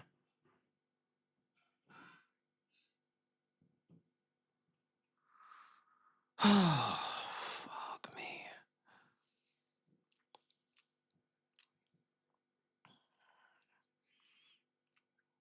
And some people are starting to make like connections with Poch where we're getting more goals, but we're also conceding more goals. And this is, again, we go back to balance. It's not easy to strike a balance. If you're too defensive minded or you're too rigid and you want to protect these average defenders, it gets boring, it gets pedantic, it gets passive, it gets plain, it gets predictable, but you concede less goals. You go for it, you're attacking, you commit bodies, and then look at this. Striking that balance is, you know, someone's got to find it, but it ain't easy.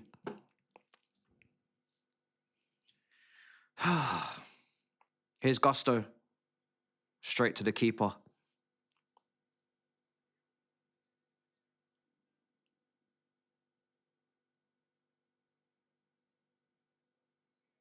I don't know. I need to watch it back. I don't know if James and Chalobah switched. I don't know why they would be. Chalobah's at centre-back. Reece James is playing in midfield. Oh, my God. Oh, my God. Wesley Fofana.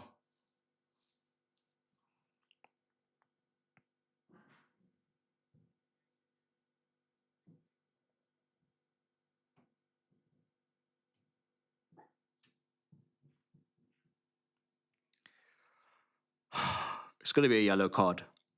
It won't be a red card, I don't think. You could make a case that Chalobah will get there on cover. Some people are saying a dive. It's a yellow card. He's been given a yellow card. It's not a dive. I don't think so.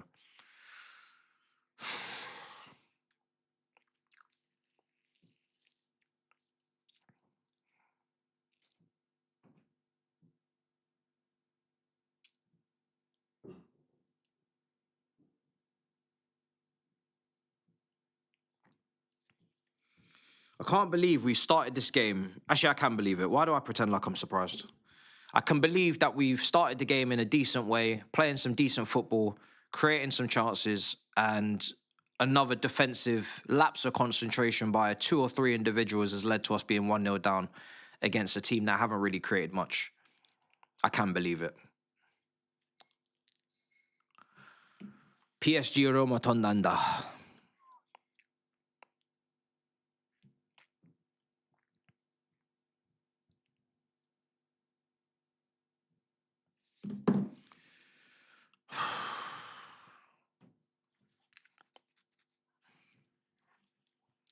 We really need to find our love and passion for defending again as a football club.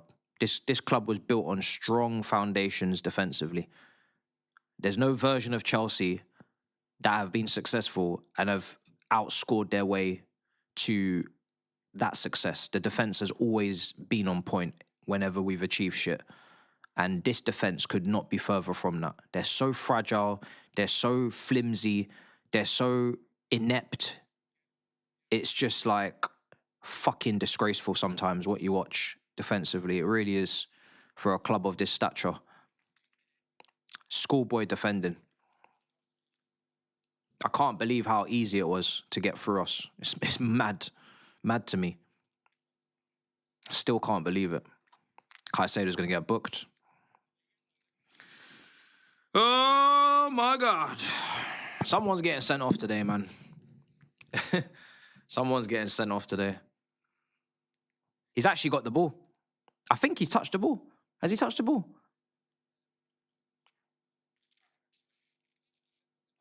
I think he's got the ball, no?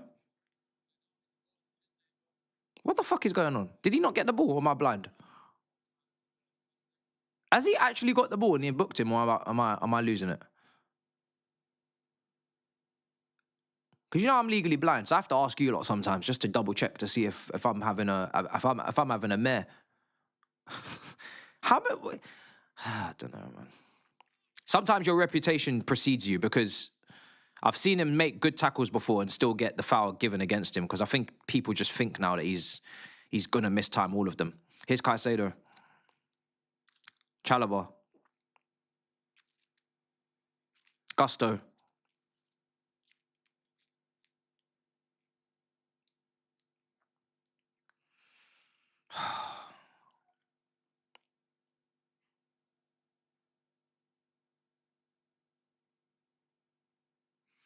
Still come back, but we need to be clinical.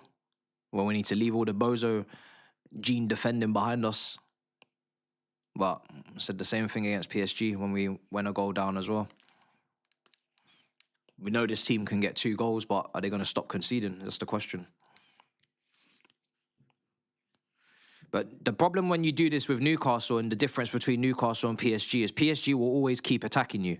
So PSG will always give you chances because they always leave space, because they continuously, relentlessly keep wanting to score goals. The thing is with Newcastle is when you give them a lead, especially in big games like this, away from home or even at St. James's Park, they will park it. They will park it on your head top. And if they want to be, they can be very, very difficult to break down because they just got so many physical, defensive-minded players.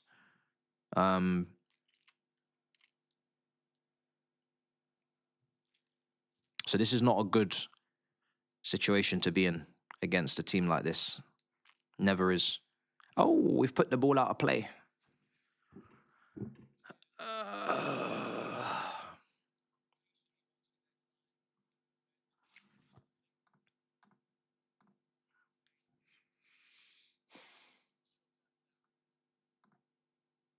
Ball's out of play, chap.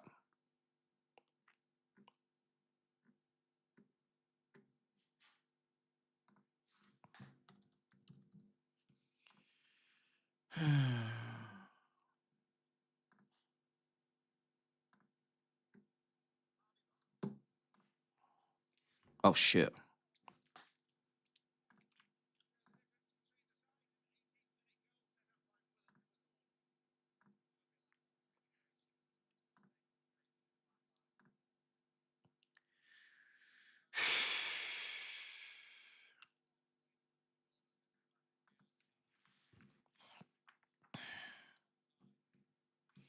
Look at the empty midfield.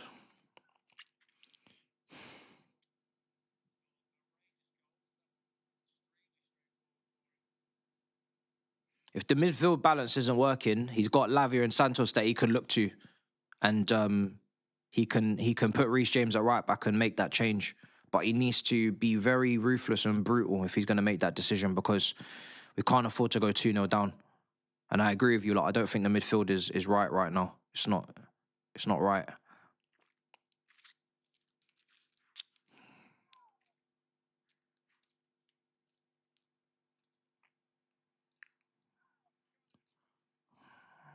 Garnacho, cut back, finish. You got to finish.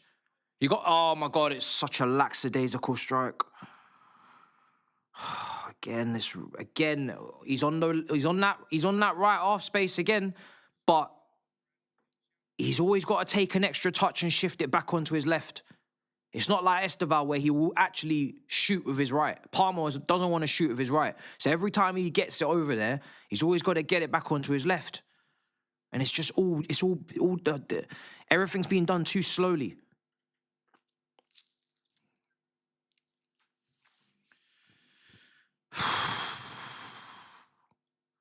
Like, I want someone to just, like you said, ras it, bro. Like,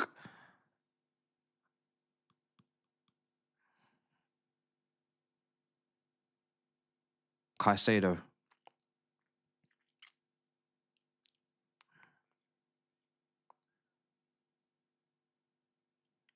Enzo.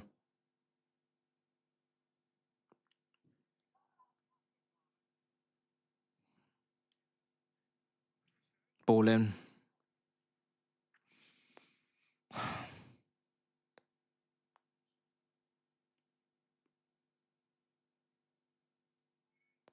Garnacho. Cucurella. Enzo.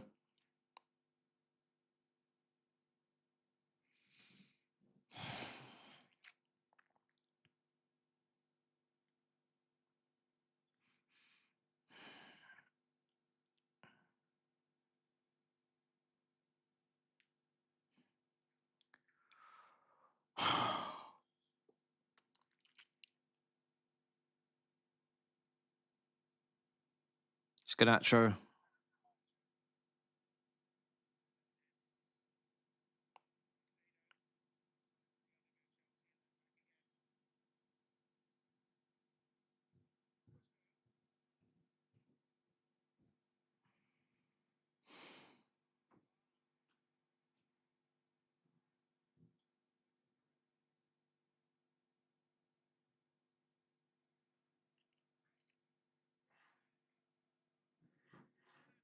Ball in. Oh. Fuck me, man.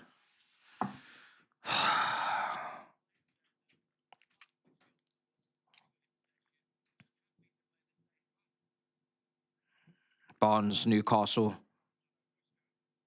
Gusto, let go of his arm.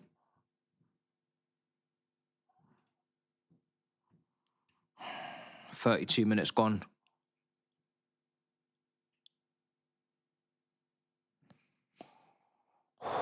This is just gonna be a rough game. I said 2-1, but boy, yeah. I'll be damned.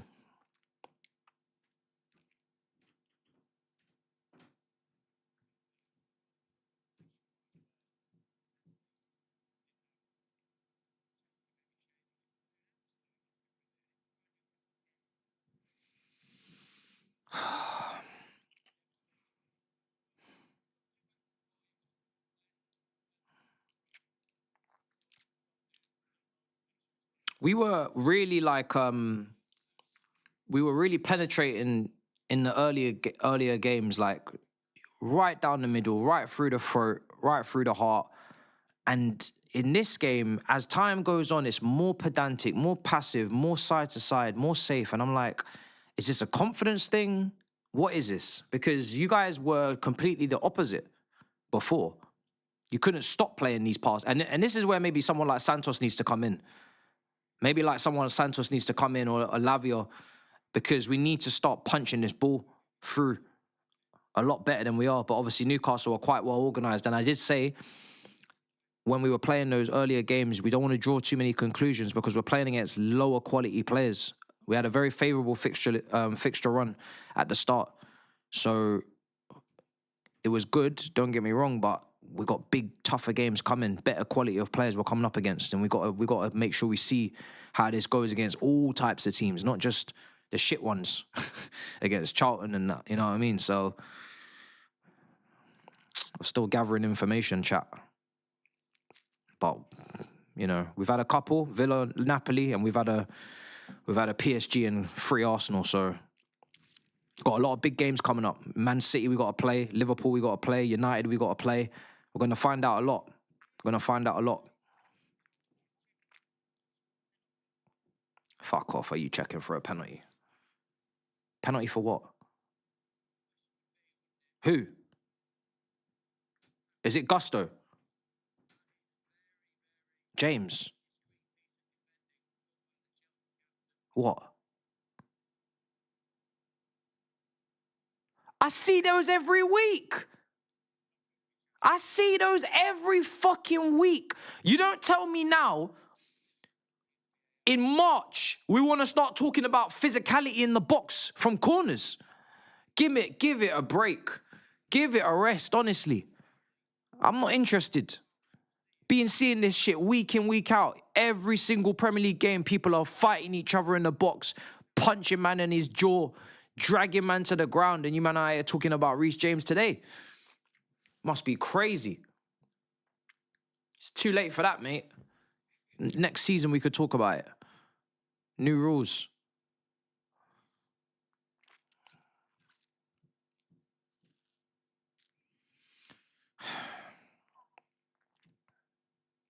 Sanchez. Oh, Gusto! Trying to be too clever.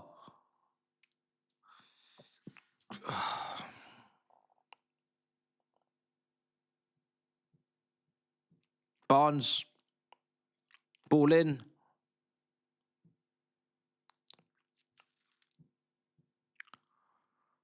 Palmer. Reece James. I think he's going to look at Garnacho. He hasn't gone for Garnacho. He's gone... Oh, his shot blocked. James again. Palmer.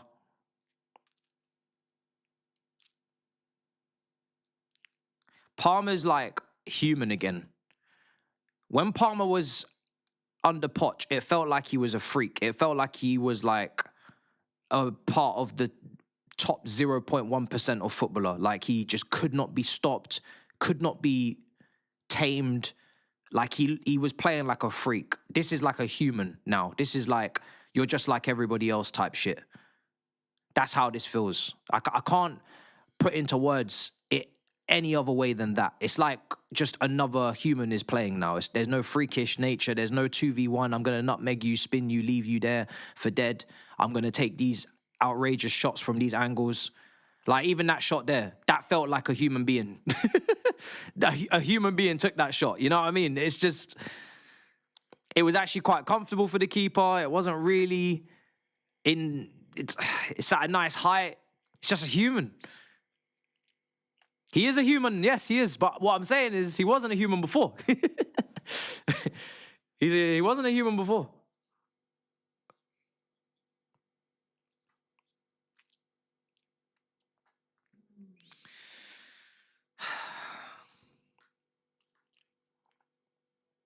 Why are we hiring humans? Exactly. Where are our freaks of nature? Why are we playing with humans on this pitch? If we would just play with aliens, we wouldn't be in these messes. We wouldn't be having these problems. It's from the moment we decided, these directors decided to start buying humans. And that's where everything went wrong. Because if you just stuck with the freaks, we wouldn't be in this mess.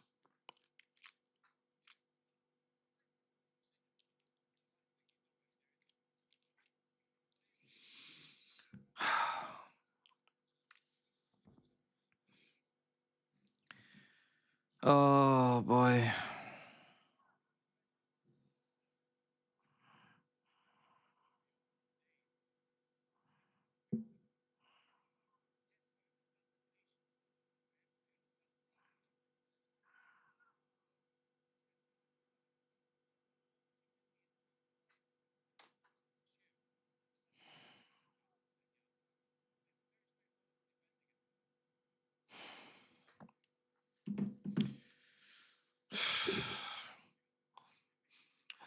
Oh.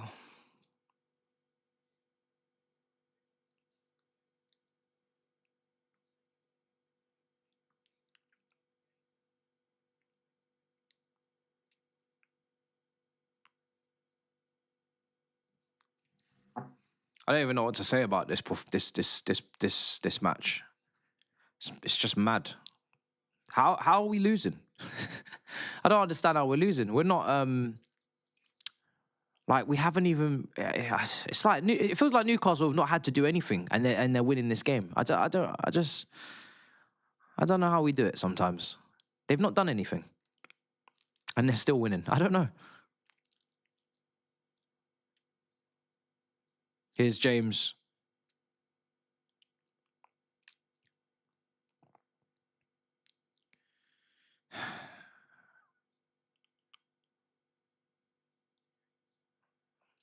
Yeah, no.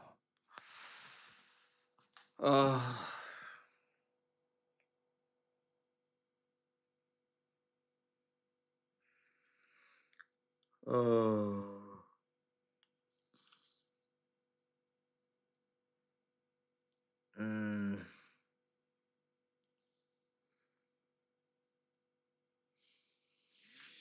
Oh.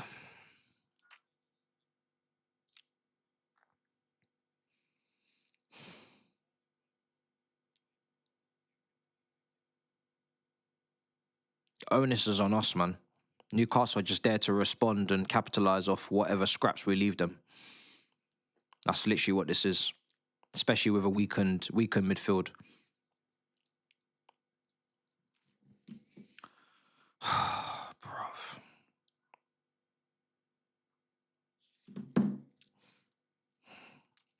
We look very flat. We started off with a little bit of something about us, but we've become very flat. I'm not seeing a spark in us. Barely even seen João Pedro. We've not even really been able to get him in the game. Here's Cucurella.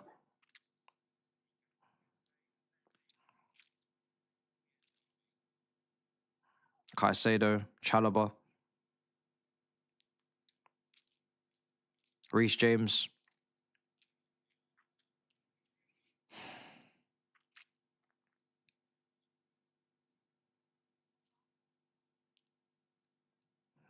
We're very, very passive, man. Fucking hell. Ball in.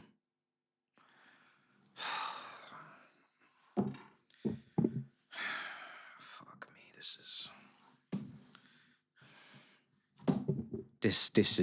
is getting painful now.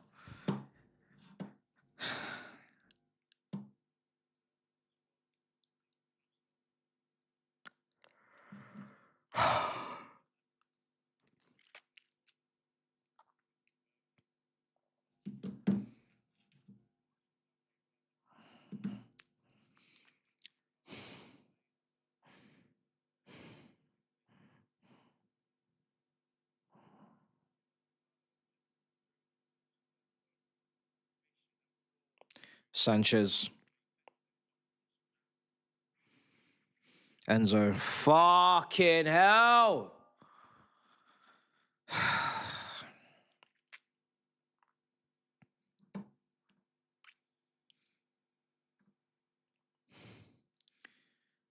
Oh, man.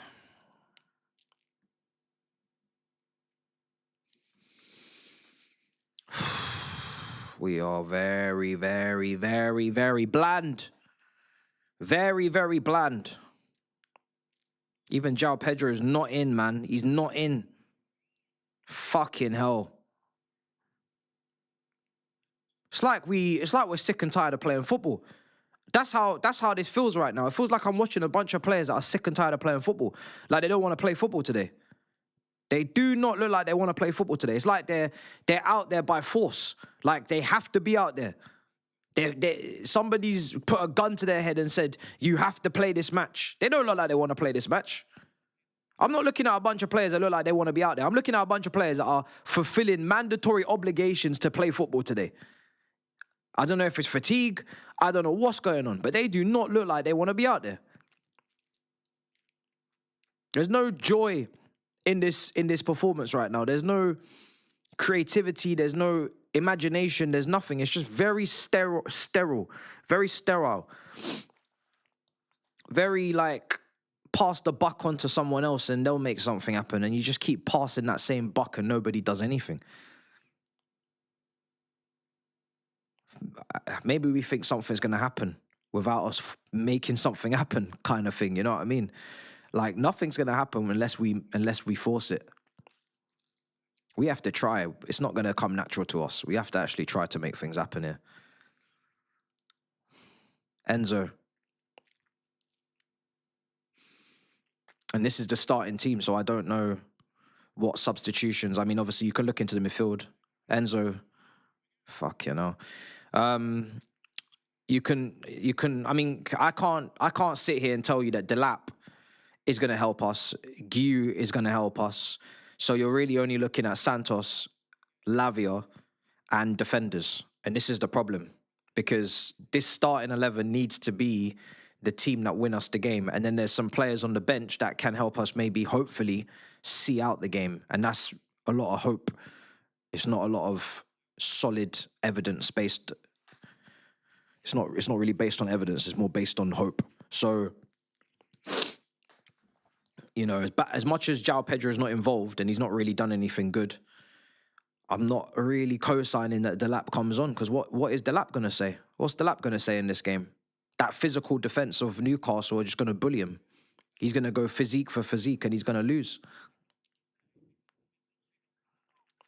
Commentators have said it. There's literally nothing to say. There's nothing happening. That's the commentators. That's what they've said.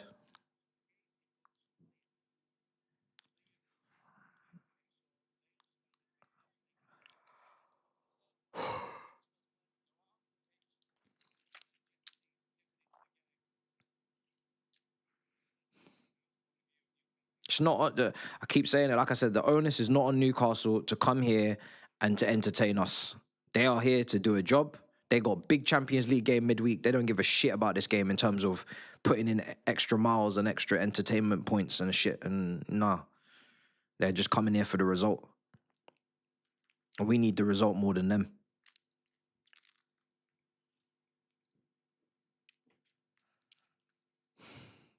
I can't say we're missing Neto, because Neto could easily drop a stinker just like anybody else, and he's not creative. So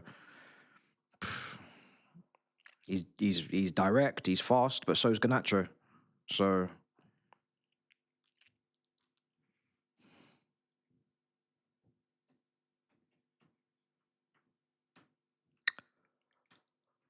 right now, to be honest, the crosses are not working because Newcastle are defending their penalty box very well. So Neto's crossing, inshallah, behaviour is not going to work today because I'm not seeing us winning that. I'm not seeing us do that today. We need to cut through them on the ground. Our best chances have come from the ground when the ball's on the ground and Cole Palmer's got to take a shot and then he doesn't execute it properly. But I don't think the best chances are going to come in the air.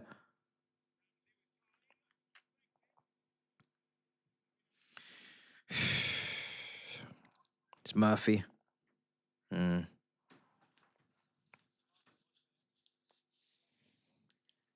Someone said Jorgensen concedes that. Fuck it out, man.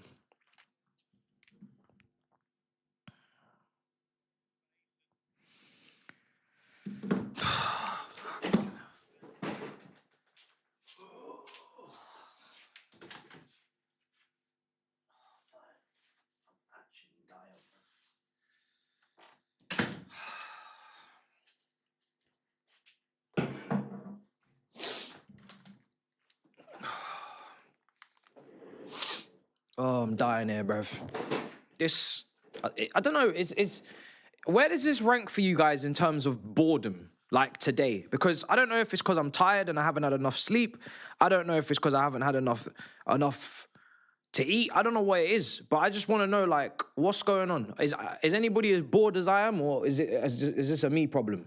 Because what's going on today?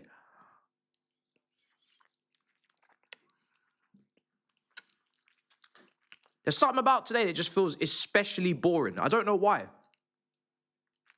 Because I'm sure I've seen us play arse before. You know? I've seen us be arse before. But today is a special type of arse. I don't know what it is. There's something special about this arse today. We're being booed. We're being booed off the pitch. We're being booed off the pitch, so I don't know what it is. But like I said, there's a special type of arse in the air today. It's not like the regular arse. This one's got a kick to it today. So, like I said, I don't know. I think everybody's got similar sentiments, but I can't quite work it out what is different about this arse versus the cheeks, versus the butt crack that we've seen this season. But this arse here is different. I know that. Let's see what Saeed's got to say. Because I ain't got nothing to say. I'm at a loss for words today, honestly. I ain't got nothing to say to that, honestly. Yo, Brother Saeed. Brother Saeed! What are you telling me? Nothing. Bro, I can't lie to you, man. What's going on? I actually don't know. I just said to my people, I've got absolutely no idea what I'm watching. I don't even know what to say. It's a pre-season game, bro. Bro, that's what I'm saying. I'm out here yawning. Broski. I'm yawning. You know what's mad, yeah? We've come from the Champions League, yeah, to this pile of rubbish. I'm sorry, man. Even this Arsenal game is a pile of rubbish. Is it? Yeah, Everton been a better team. Yeah. Your game, you've got no Joe Lennon, no Tenali. No Bruno Guimaraes. Do you know what I mean? They've got no recognised striker. That's, you know, I know Gordon can play up front. And he's the one that was free, unmarked as well. So imagine. You know, this is mad, bro. I don't enjoy watching the league anymore, bro. You know Cavar on Sky, he's telling us to be patient. You seen that? No way. Yeah, he's telling us to be patient. We're entitled because the project, £2 billion spent, and we're not even getting any basic level of entertainment. Is that what you're saying? Yeah, man. Just gotta give it more. Just gotta give it more time, bro. It's been 4 years, but give it another 4 years first before you have before you have an opinion on it. You know what I mean? So we just got all the fucking time in the world, just like he does. Yeah, because obviously they don't want to be talking about a club that's doing well. You know what I'm trying to say to you? They'd rather talk about a club that's not doing well, and they can just be like, yeah, you know what, man, this is amazing. Yeah, keep this going. Get out of here, man.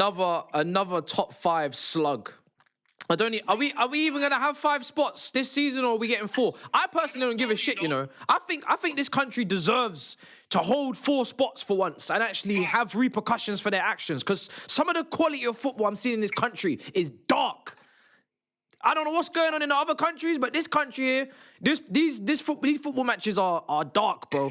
Dark, bro. I'll be real with you, man. Like I'm just watching your game, yeah. The Reece James gimmick in midfield is not working today. I can't lie to you.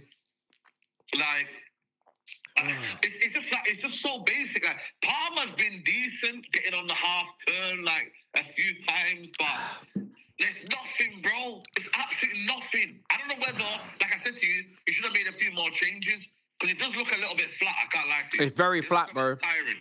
They look like they don't want to play. But the thing is, a lot of them were rested for Wrexham. They played Aston Villa the previous Wednesday. They were rested for Wrexham. They come back against PSG. And so, look, I don't know. I don't know. If the Club World Cup is catching up to them, then fair, so be it. But if he's going to make one change, he's got to put Reece James at right back, and he's got to bring on Lavia or Santos. Just add a bit of fucking impetus into midfield, because right now, bro, it's just stale, bro. Bro, it's stale, man. Like, you're thinking to yourself, Garnacho, nothing. You know what I mean? Against Livramento. It feels like it's a mismatch, you know. Like, Livramento is just cruising right now on the right side. Lewis Hall, he's comfortable as well. Like, it's just, bro, it's just basic. And then I'm watching even Arsenal. They're waiting for set pieces. Awful. I'm watching Saka just get the ball, recycle it, move it, and it's so basic, man. There's no X factor anymore, man. Madueke's on the left. Oh no. Madueke on the left. Oh. On the left. I got some news for you. Go on. That ain't gonna go well. That's what I'm saying. That's not gonna do too well, that one there. And then I'm gonna watch later on Guardiola put, Semenyo in the 10, and just do something crazy as well. Like, what are we doing? I don't know, man. I genuinely don't know. And then you got your manager there I don't know what he's doing, man. He just looks a bit like lost as well. You know what I mean? It feels like it's the end of the season, but it's only March, bro. I get it we're 30, it's the 30th game of the season, but it shouldn't feel like this, though, in March. Surely, though. We need this international break. Bro? We need it. Bro? I'm not even talking about the team. I'm talking about the fans. We need it. I need these 2 weeks off of football. I've had a special break every week. I need football. I know. No, you don't. We need 2 weeks off. We go Japan. We go New Zealand. We go Barbados. We go. We need international break. I don't want to watch any more football right now. I'm footballed up. I'm full of football. I'm full. Or give me the international break, because I swear there's meant to be some good fixtures. There is, to be fair. You have to find out what happens with Jamaica. Yeah, man, there's good some fixtures. Finalissima, you know what I mean? Guys, versus Argentina. Get into your NBA bag, get into your Formula One bag, get into your golf or your rugby bag, whatever you got, get into it, guys. We need this break. We need to start encouraging breaks. More breaks. We need it. This is so bad, bro. I can't believe this game. I'm watching players that don't want to play. I, in turn, then don't want to watch them, don't want to play. Because why am I watching people do something they don't want to do? It's just depressing. The chat don't want to watch me, don't want to watch them, don't want to watch themselves play. It's like nobody. Let's just take a break. Bro, man, I've seen McNeil and that the best winger in the league in the game right now. McNeil. Who? McNeil? McNeil, bro. What the fuck are you talking about? McNeil's been the best player. What do you mean that McNeil's been the best player? Bro, for Everton, man. McNeil. Who would have thought McNeil would be the best player right now? I mean, he's a decent player. He's a good little player. But he's not even going down as like a Premier League. Nothing, bro. He's not going down as like a streets won't forget. Like, you know what it is, yeah? Don't get me wrong, yeah. I want to see you man lose, innit? But I want to see a good game. Because at the end of the day, this is like my time. You feel me? Yeah. Bro, you're gonna get it. You're gonna get top 4, man. You're gonna get it, man. Bro, but then again, it's like, yeah, but like You're gonna get it, bro. it's like, come on, man. It's the product. You buy into the Premier League product. You don't buy into the fact that, cool, yeah, you're just watching your team, bro. You must be entertaining football. This is not great, man. It's not. Let's be honest. But this is why this is why I'm against like this is why I'm against Nations League. This is why I'm against the new Champions League format. Anything that puts more games into this calendar, I'm against it. I don't care if it's more exciting. I don't care if it sounds good. No, we don't need more games because we're already dealing with a deficit of technical level in this generation. What they don't need on top of a technical deficiency is more games. Club World Cup is exactly the same thing. More games. We don't... World Cup, they're talking about expanding it to 48 teams. Every single nation in the world can get in.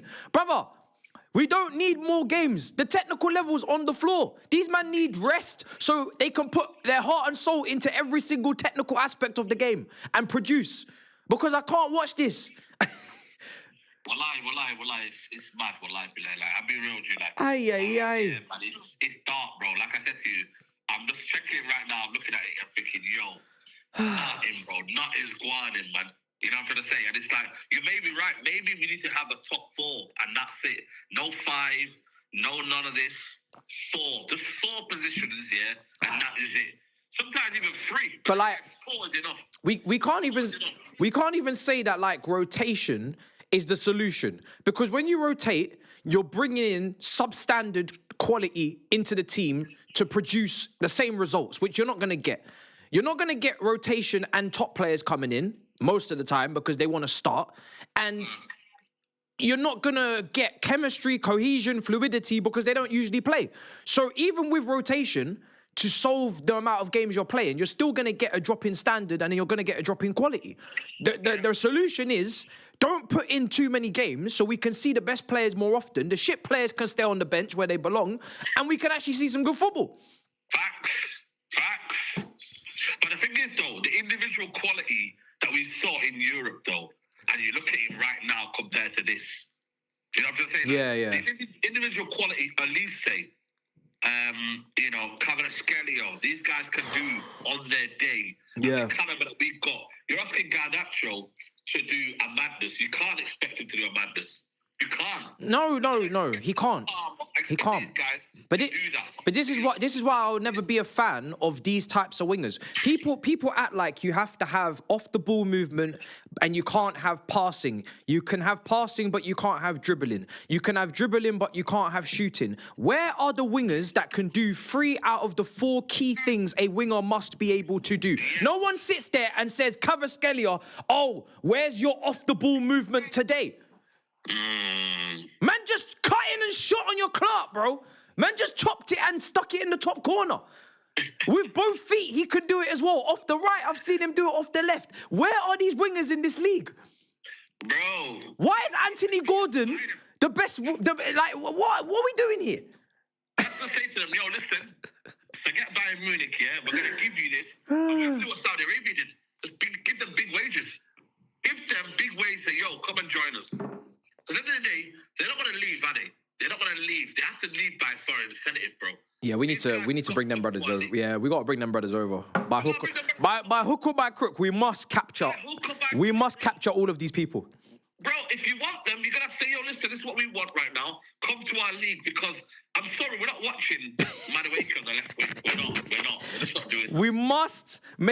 We must make an effort, Saeed, to capture these wingers and bring them to England. I don't care if it's by force. I don't care if it's by legal means. We must bring them to this country. We must. Yeah, like, Diomande going now for 80 million, bro. Like, come on, man. He's 19, I swear.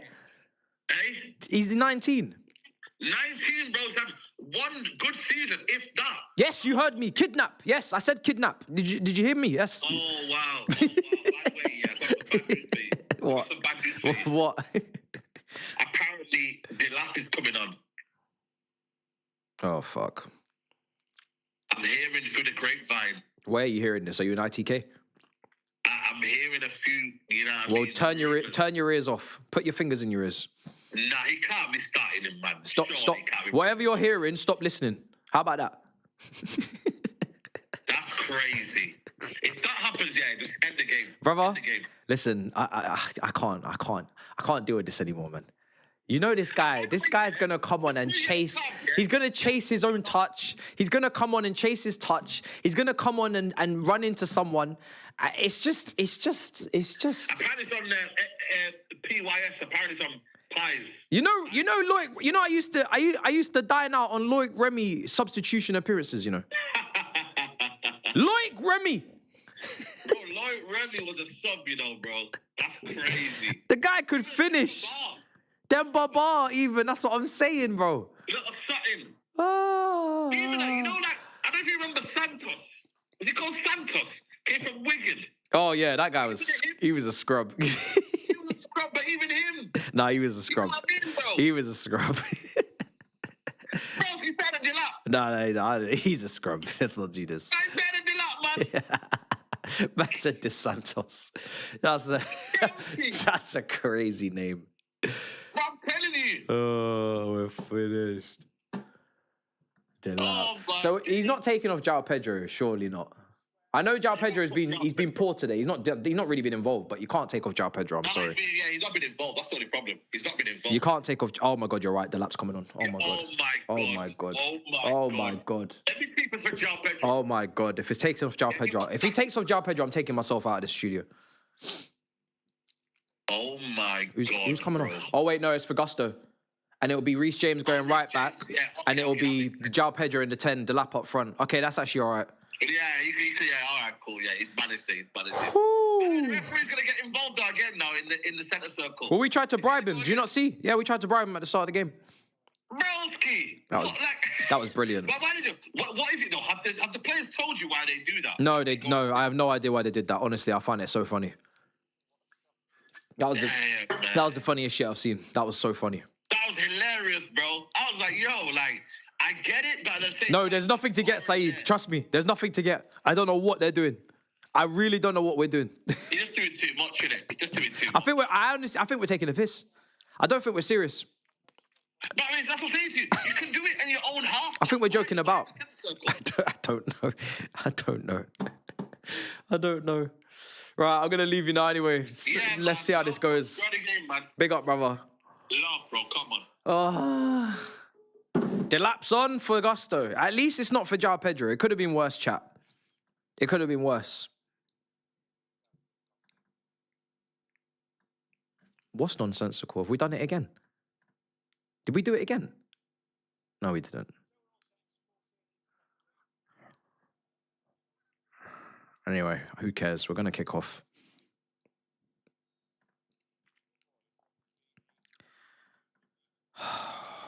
Another home game with our home record where we are not performing. Let's see if the second half brings any different, but it's just reminding me what our home record is this season and how poor it's actually been at Stamford Bridge. It's the away record that's been taking us places, and we're not really in any places, but we're here.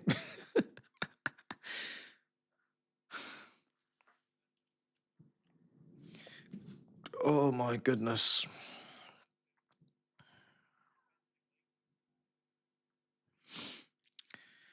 Let's see what the second half brings, chat. We can only pray that he's given them a bollocking and some sort of performance is coming.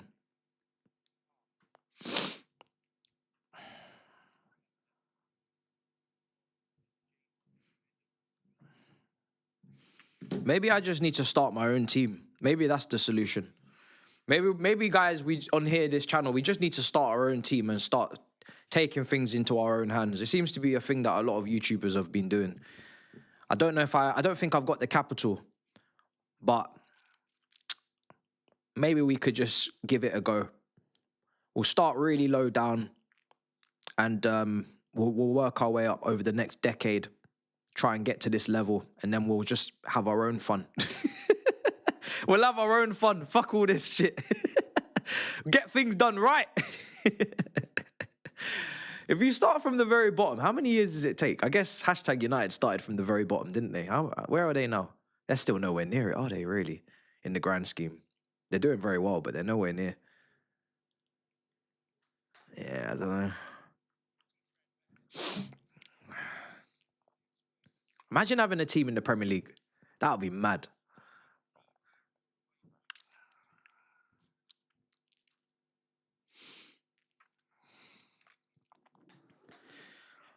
Oh, yeah, they've done very well, bro. Considering they started from absolutely nothing, bro. They've done it very, very well. Like, they were in the FA Cup and stuff. In the qualifying rounds, I think. It's mad. Here's Palmer. He's just not got that sharpness, Cole Palmer, man. He's not got that sharpness in his game. I'm not seeing that spark. It's just a diluted version. It's like when you put too much water in the juice, bruv. You know what I mean? It's diluted to shit. Can't even taste the juice anymore. Pause. Here's Palmer.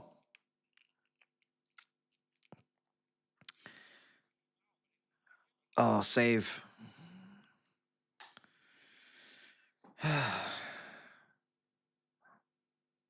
João Pedro.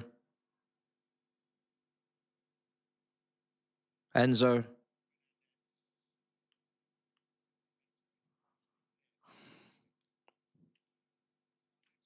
There's no excuses for Palmer, by the way. I'm just describing what he is at the moment. It's not an excuse. But I don't, yeah. I look at him and I think that right-hand side should be his best position, but he's playing over there and nothing's changed for him, really. He's playing on the right, but he's not improved. It's not like he's playing in the 10 or he's playing on the left and we're still talking about the same things as Maresca. He's playing off the right and he's not been any better. It's a good strike. Delap getting a shot off through the gap. Good save. It's been a positive impact so far from him.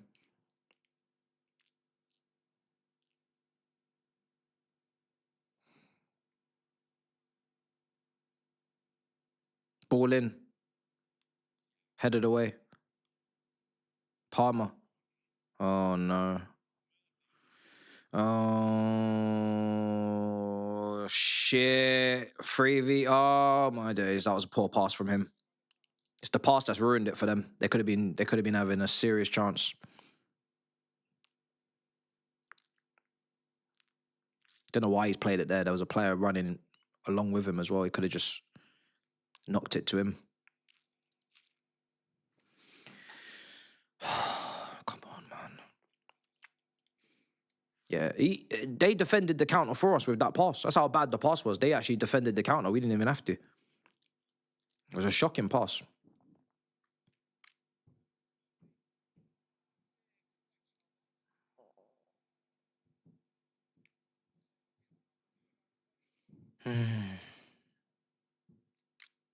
Who is it? Murphy. Look at this player coming. Yeah, he's free. Just give it to him. Not Gordon. Gordon's taking people away from Barnes, if anything. Barnes is the free man. They messed that up massively. Barnes was the free man. Gordon was taking players away.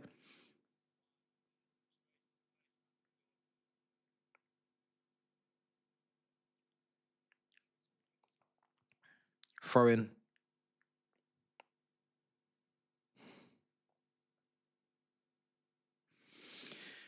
Oh, boy.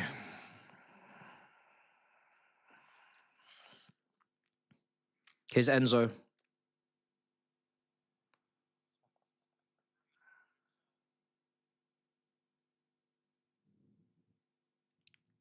Cucurella. Palmer.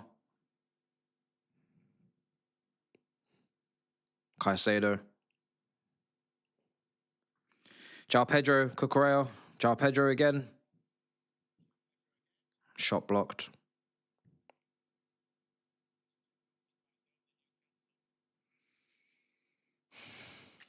No.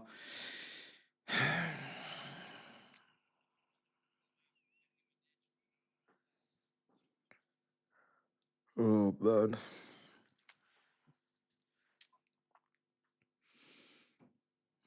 Fofana. Sanchez. Chalobah.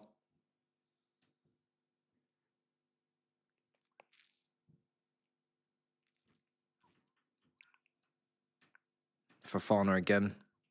James. Looking for Delap.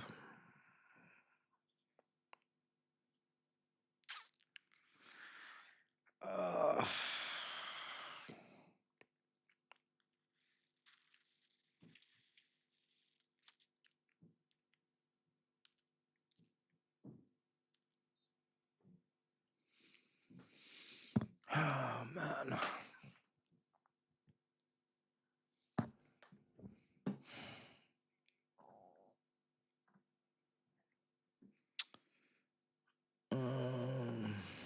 Sorry, let me go through super chats because we missed him at half time. When will Garnacho start his CR7 arc? Still waiting, says John Martson.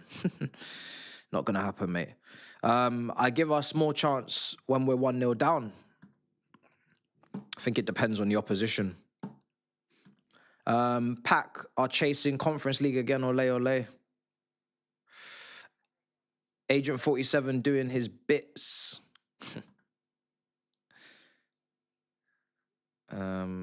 Enzo's on the ball at the moment. Leave Fofana, toss him, Badiashile, pack your bags, lads. Yeah, I've seen a few people starting to lose patience with Fofana as well recently.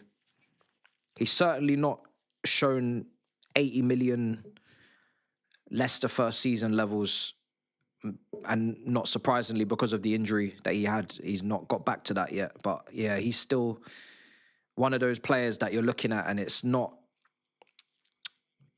giving solidarity and defensive reliability at the highest level. There's still too much fragility back there. He's not a good enough passer, but he's got pace, but he's not really dominant enough in the air in both boxes. He's not necessarily the most mature off the pitch leader. So there's a lot of things that he's not ticking boxes for, even though he had a lot of potential when he was younger. There's a lot of things he could improve on. British coaches and players are bang average. And the last super chat says, big up Matisse, real great channel. Any truth in Roman Abramovich coming back to Chelsea? I don't know where you've seen that, but there's absolutely no chance of that happening. I'm afraid. Apparently allowed back in the UK, Manchester United fan here. Yeah, I mean, yeah, he's not going to get this club back. Sadly, that's not going to happen. So I don't know where you've read that. Or maybe you're just hoping, no, you're not hoping because you're a Man United fan, but maybe you're just kind of trying to put 2 and 2 together. But yeah, you don't put 2 and 2 together because it's not going to happen. It's not going to happen.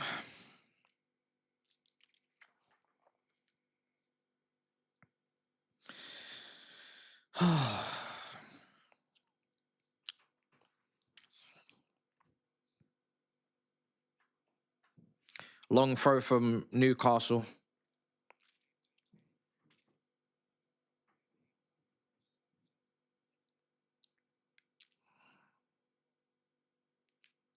Long throw.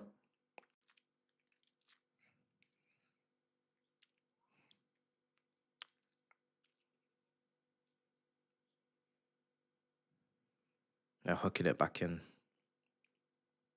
Oh my God, what are we doing?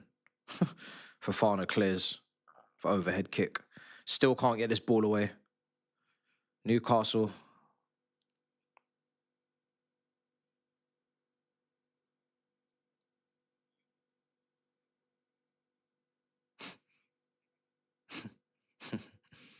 Commentators are busting jokes now. They got jokes, guys.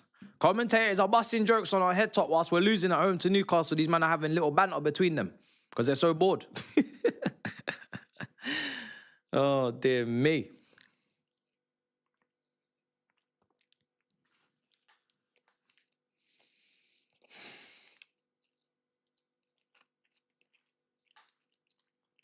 Oh my God.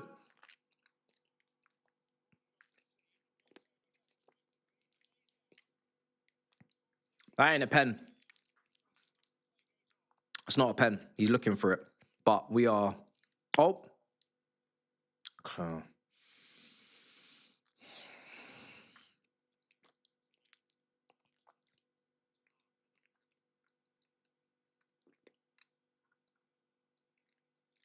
Here's Caicedo. Cucurella. Garnacho. Oh. Corner.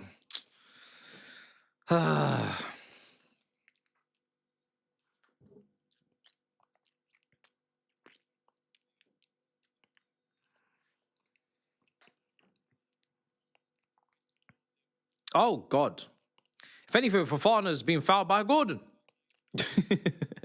Nah, no one's fouled anyone. He's got the ball, we keep it moving.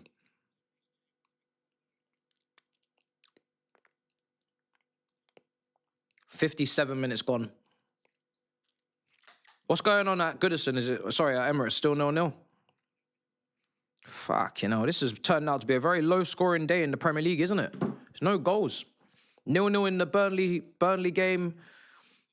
Brighton 1-0 win at Sunderland. 0-0 this one. 0-0. Sorry, 1-0 down on this one. 0-0 in the other one as well. Corner for Chelsea. Ball in. James.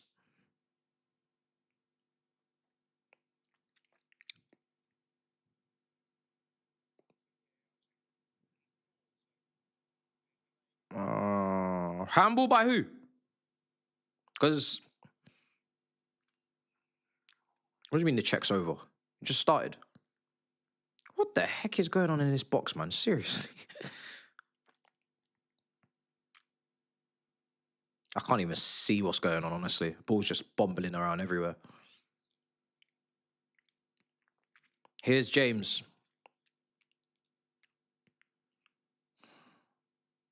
James, come on. Get a delivery in. Lavia is coming on, guys. I don't know who for, but it could be anyone at this point. Here's Enzo. Oh, it's Caicedo coming off. I'm not really sure what that does for us, but we don't really have any options. Ball in, Cucurella. João Pedro. Deflected wide. João Pedro's not really had many opportunities to have clean strikes without blocks coming in from the Newcastle defenders. They're very quick to get in front of the ball whenever shots are in and around the box. There are a lot of numbers there. People are thinking for handball there, but I don't think we're going to get it. I don't think we're going to get a handball there. Ball in, James. It's good delivery, man. Very good delivery. James. Cucurella. Oh my God, free kick. What are we doing? Why is he trying to do an overhead kick there? Why is he trying to do a scissor kick or whatever kick he's doing there? Why? What are you doing? What are you doing, Fofana?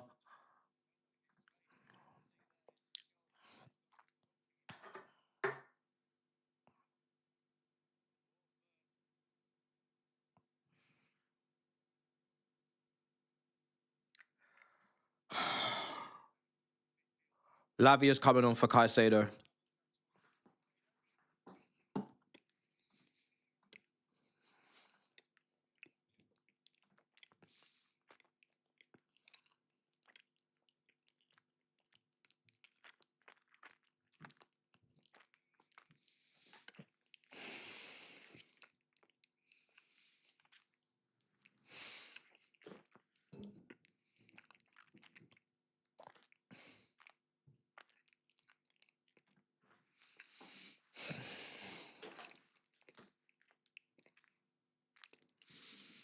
Wow.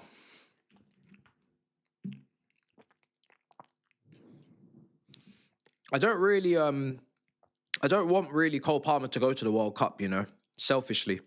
I think Cole Palmer needs to stay at home for the summer.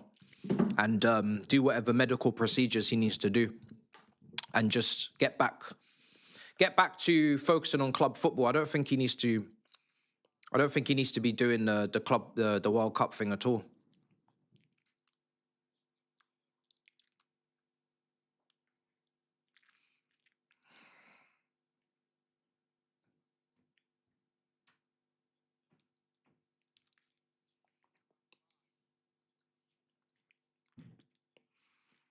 Pen. Ref. Referee, we had a huddle for a reason at the start of the game. When are you going to do us one of these favors that you promised? Hey, ref. Why are they...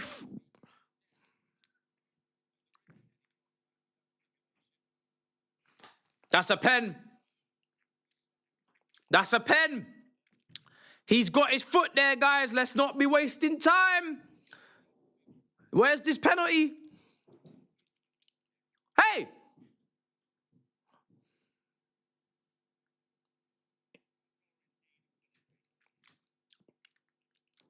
He touched him.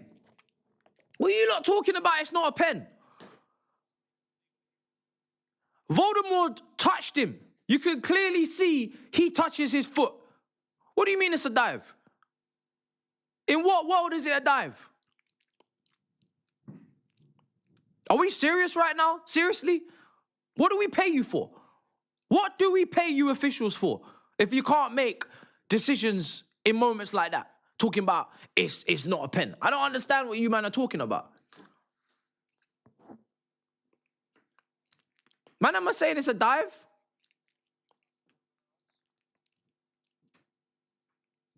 Honestly, I don't understand. I don't understand.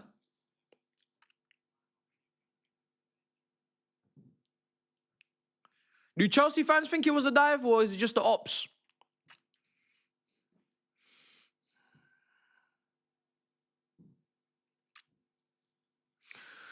Long throw from Hall.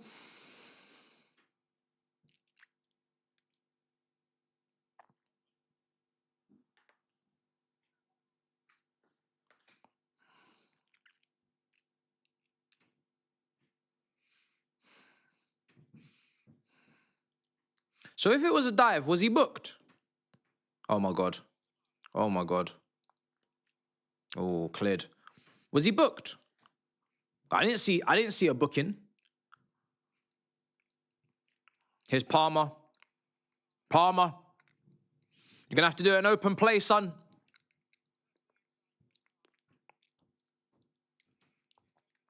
Oh my God. Garnacho. Palmer. Palmer. Garnacho.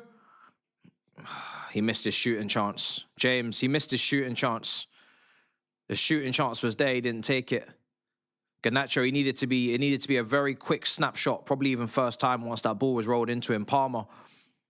James. I can feel something is cooking. Something. Oh, fuck me. I thought something was cooking.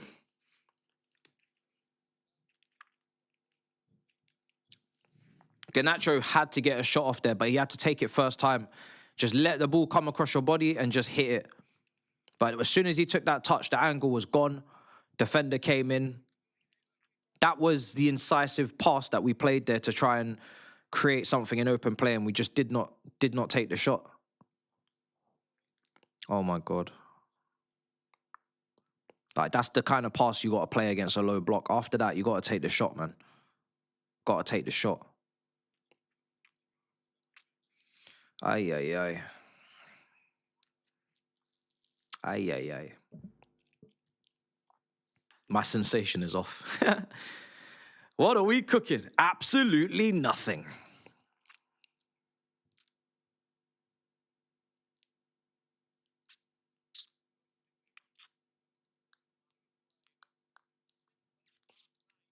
I don't know why he's moved him into midfield. Can any Newcastle fans shed a light as to why Watermard has become a midfielder under Eddie Howe? Because I'm not getting the same Joe Linton. I don't know. I find it strange. It's because he's not quick. No pace. Like, you got a lot of midfielders as well. Like, it's not like you're short on midfielders. He wants pace at striker. Yeah, he wants Gordon. He's put Gordon up front. He wants the pace. So then why the hell did they sign him if Eddie Howe wanted pace up front? Would you splash 70 million on a striker for with no pace? What's going on? He played there at Stuttgart. Still 0-0 at the Emirates, yeah. João Pedro's shot blocked. It's too slow to be a striker. Surely you man must have known this before you signed him. That's what I don't understand.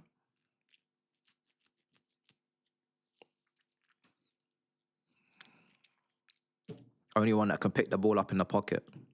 Yeah, I guess if he's playing in the 10, then yeah, I guess you can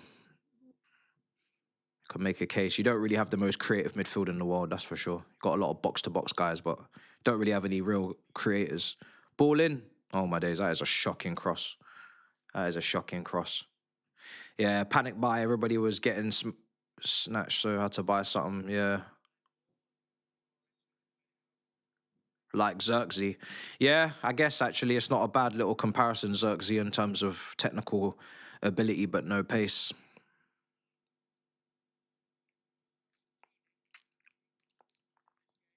I can't wait to just switch off whenever I get over this result. Move over. Chinese Grand Prix tomorrow morning. Wake up, watch that. Move on, man. Hamilton, lock in. Mercedes versus Ferrari. New sport, new day, new dollars. You know what I'm saying? New shit. Because this is dark. If we don't get a result here, boy.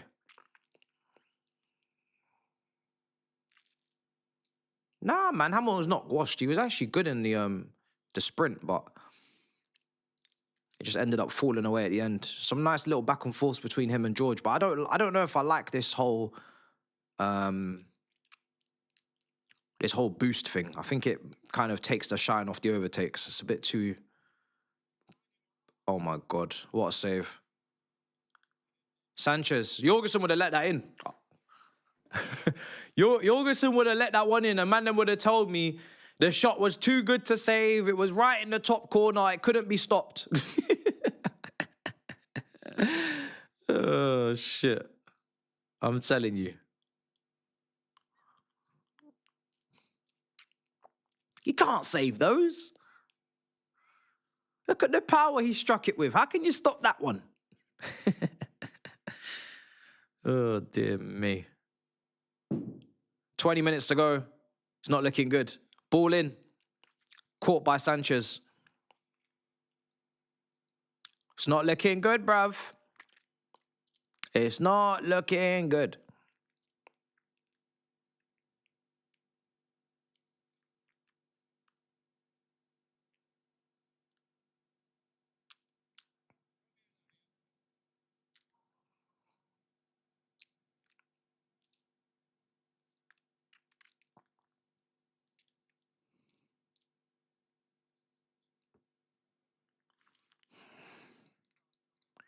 Here's Enzo.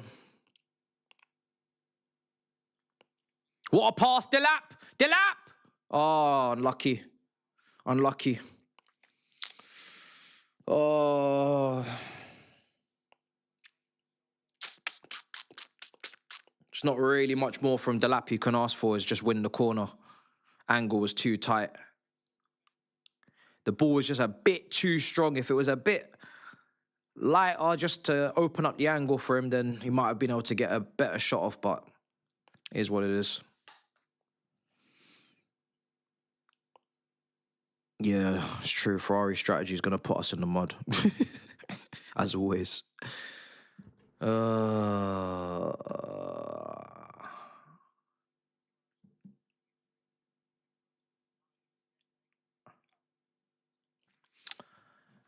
Watch Arsenal get a late winner against Everton, man. Even though I know it's 0-0, just watch. Watch them get a late winner, I'm telling you.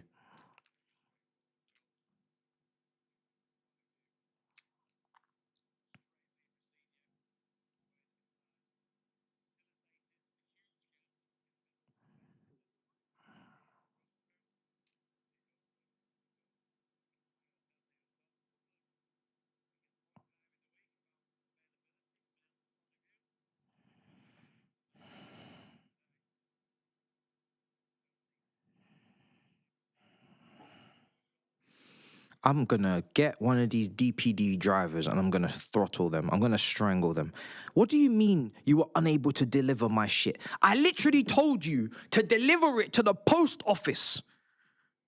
Because you can't understand how to deliver it to me, even though I'm in. No phone calls, DPD. No doorbells are getting rung. So I said, deliver it to the post office. And yet you still insist on sending me messages telling me you're unable to deliver the next working day. The next working day is Monday. It's too late. By that time, it's too late. I wanted my shit today. Do I have to stand outside and wait for you to arrive from the hours of 9 to 9 to get my shit? Fuck. I hate DPD so much. I swear to God, if I catch one of these drivers, and one day I'm gonna catch them. I wanna see what they do at my gate. Because you're not ringing the fucking bell and you're not ringing my phone. So which one is it? Which one is it?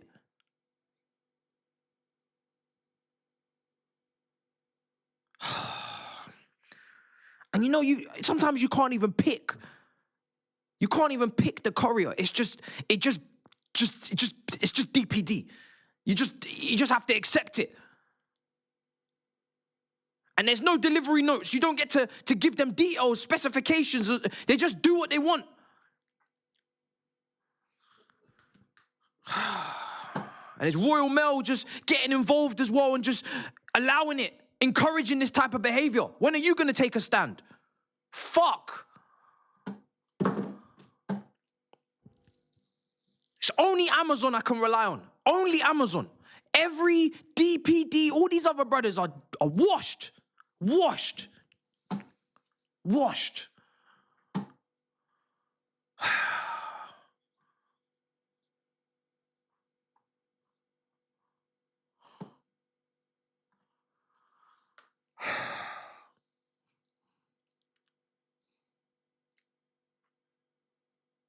Fuck, man.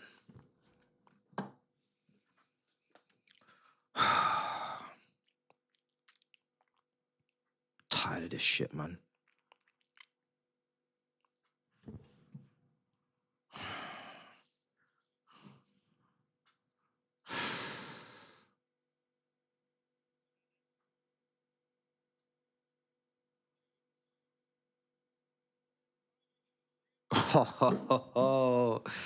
Oh my God. Off target from Delap. It's a great delivery from James. Oh, brother. Oh, brother. What's that? Oh, but this day is just honestly, I can't be bothered anymore.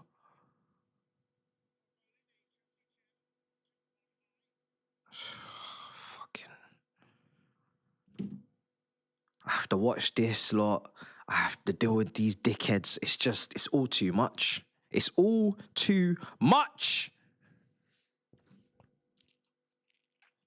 And I can't even respond to the AI cussing it because it's just gonna come back with some robotic nonsense.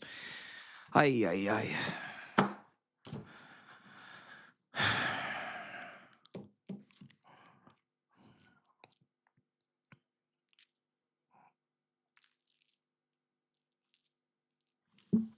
I'm exhausted.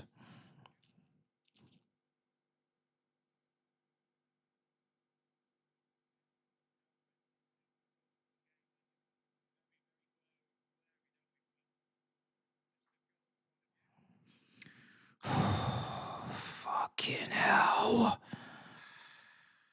God grief. Honestly, when will this end?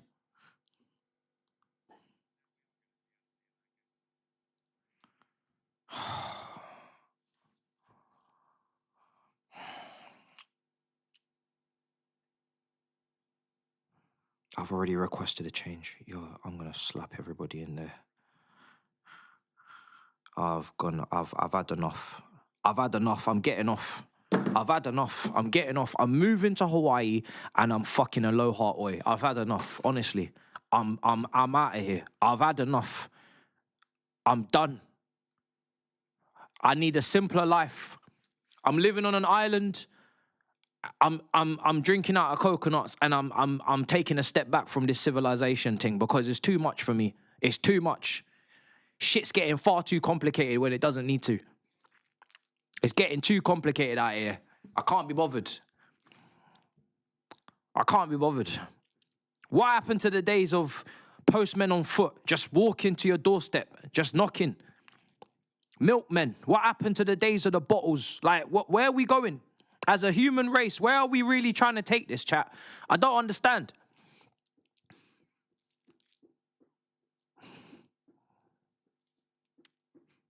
Everything's getting too complex. Look at the systems. Look at this football.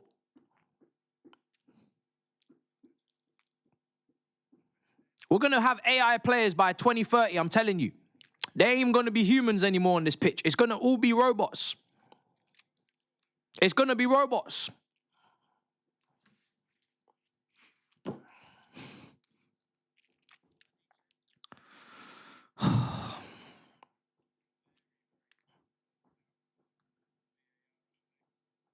That was a good flick on from João Pedro. No, it's not a penalty, man. Guys, we need to have shame. We have to have shame in this life. How is that going to be a penalty for us, guys? How?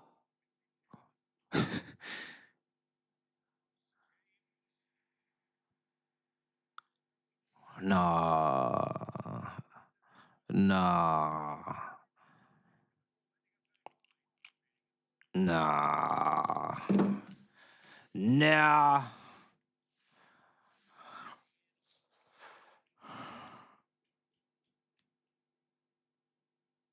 Yeah, someone's getting cussed, I can't lie. Someone's getting cussed, bro.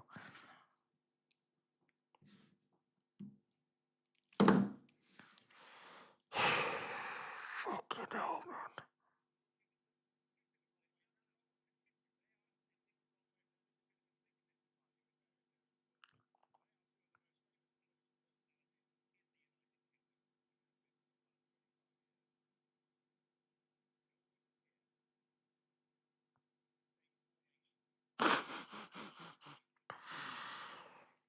Oh, we're getting some ant and deck analysis now. Can we start taking this sport more seriously as a commentary team, please? There's millions of people here that are losing the will to live, and you man are doing ant and deck analysis. Can we be serious? Can we take my club and my situation more seriously, please? Because you're really winding me up now, I'll be honest. I've heard all of the Ryan Reynolds chat. Now they're commentating on Wrexham games. Swansea fans are getting absolutely fucked over. And now I'm getting ant and deck analysis. I'm up to here with it. I'm really tired. This is mad. You little bastards.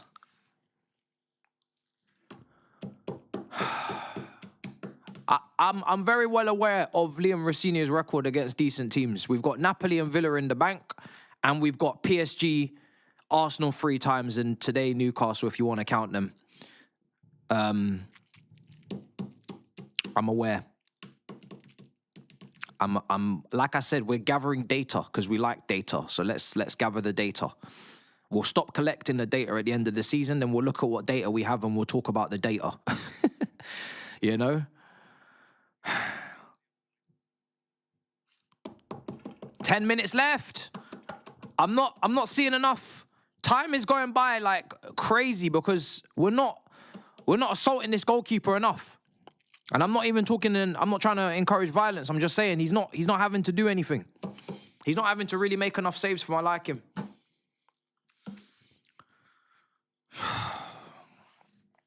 This can't be the state of the Prem. Where is this thing? Man said, what am I doing? Change something. I'm not the manager. I grew the beard out. I've relinquished power. I've grown the beard out. I'm not even on that anymore.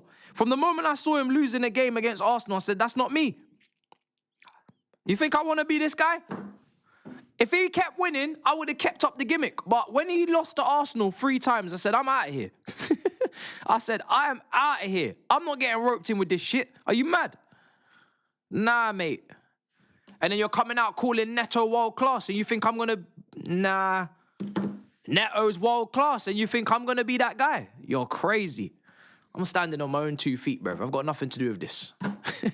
I've got nothing to do with this, guys. I don't even know who this man is. I don't know who this man is. I've never met him. I don't know his family. He doesn't know mine. We're not related. There's no relationship whatsoever between the two. I don't know who this guy is. I do not associate with this guy. You can't be calling people world class like that and just, nah, we're not doing that. We're not doing that. Have Arsenal scored? Because I did warn us all. Regardless of how shit they are, we can see it. It's gonna happen. Is that a goal? Is that what you guys are saying? Look at the bench. No, it's still 0-0. Look at this. Look at this. This is what we have to offer. We need to win the game, and we're bringing on Hato for Fofana. This just tells you what our bench is. This just tells you what we have on the bench. Because how can that be an actual substitution for us in a game where we need a goal? And this is all we offer. This is all we have. This is all we have. It just goes to show you what we actually have on the bench. It's mad.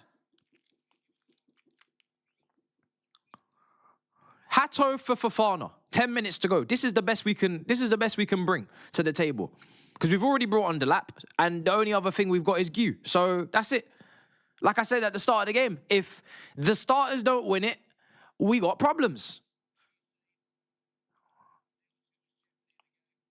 We're just making substitutions for substitution's sake at this point, just to make them.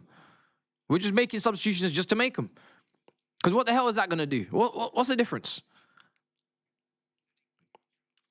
Hato's not like some prolific goal scorer in there from set pieces. We're not bringing on Harry Maguire. What are we doing?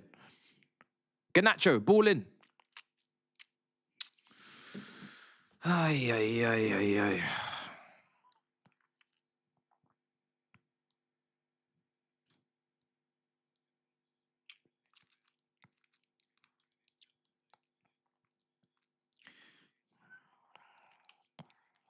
This DPD delivery driver, he doesn't even know.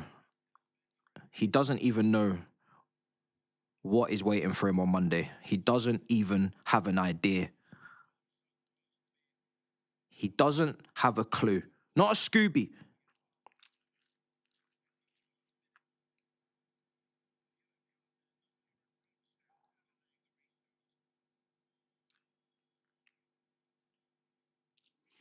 We are fucking mad. This is what I said. You can concede the first goal to a PSG or a Barcelona, but concede the first goal to a Newcastle, it's a very, very long day. They are very, very resilient, very good at defending when they lock in like this, and it can get nasty. It can get very, very nasty.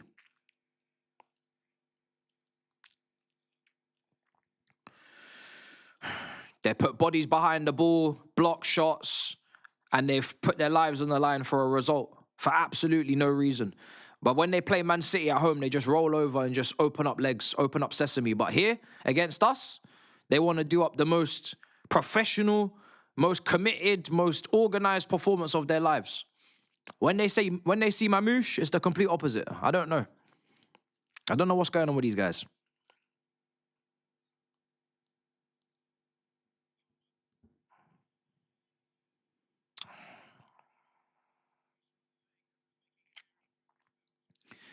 Aerial presence, my backside. Aerial presence.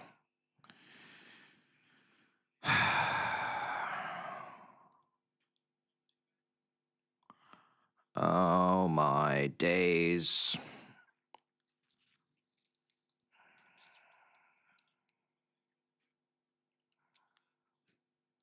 That's why he should be at Brentford. Tough job for Liam Delap to assert himself at a huge football club. Yeah, that's why he should be at Brentford. It's not rocket science. Go to Brentford. They have an incredible track record with strikers over the years. Learn your trade, and then you come to the mighty Chelsea if you do a good job. And even that's a little bit far-fetched, but, you know, you got a better chance.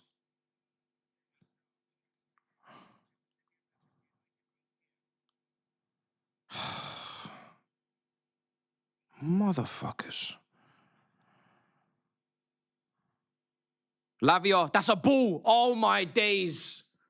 Oh, my days. That was a pass from Lavia. That was a pass. That was a pass, man. We've had a couple of those passes that we've just not maximised from them, whether it's been in behind for Garnacho, it's been in behind for Delap, from Enzo. We've had a couple of passes, like three or four passes that have been really incisive and accurate, and we've not been able to do anything with any of them. Here's Cucurella.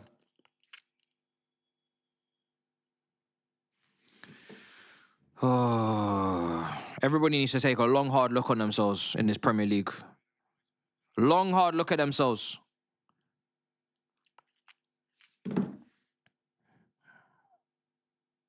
Is this the product we want to put forward to the next generation?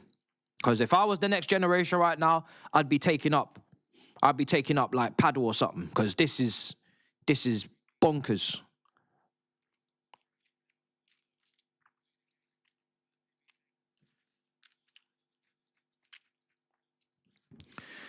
Here's Reece James. Palmer. Oh my God, he might be done. He might be done today. Blood, fire, I thought it was out.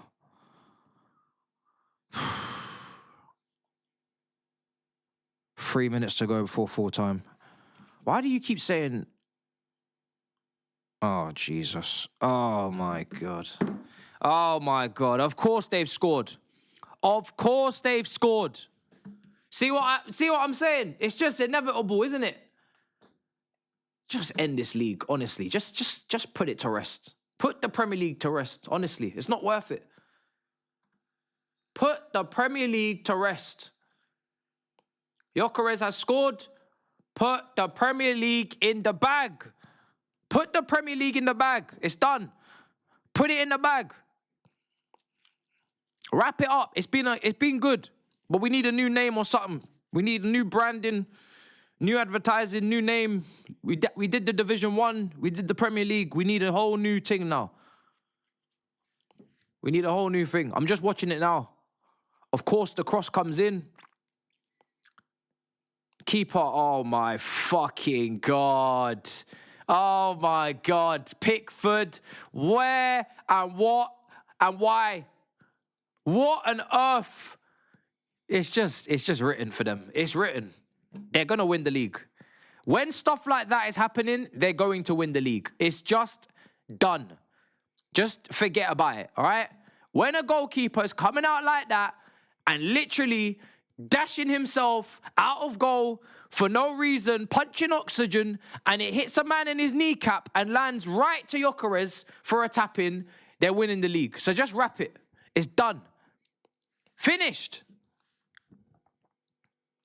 That is a trophy that if that ain't written, nothing else is. It's finished. Finished. I don't want to hear no more copium. I don't want to hear no more copium. It's done. I'm sorry, but I know what this looks like. I remember when we had our rub of the green with Messi hitting the bar. Sometimes it's written, chat. Sometimes it's written, and that is written. Yeah? That is written. It's finished. Absolutely finished. Make peace with reality because it's happening. The football gods have said, they've spoken. Yeah? The football gods have spoken. You can see it. It's done. They've made the decision. The football gods have made that decision a long time ago that for them this year, Their fans, they're going to put the fans out of their misery. They've had 3 years on the trot, finishing second. Football gods have said, your turn. This time it's your turn.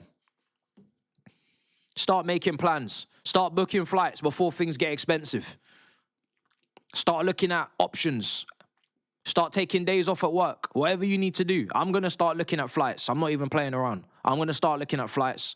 I'm going to start making arrangements because I know what's coming.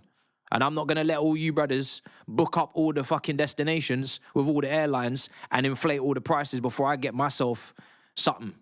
Every man for themselves, by the way. Don't ask me where I'm going. And I won't ask you. Everybody just needs to get the heck out of here, all right? Everybody just got to get the heck out of here. Every man for themselves. We're fleeing the Titanic. It's not even women and children first, I'll be real. I'm just jumping. I'm jumping. If you're not aware, good luck. If you're late, good luck. I hope you can swim. I'm out of here.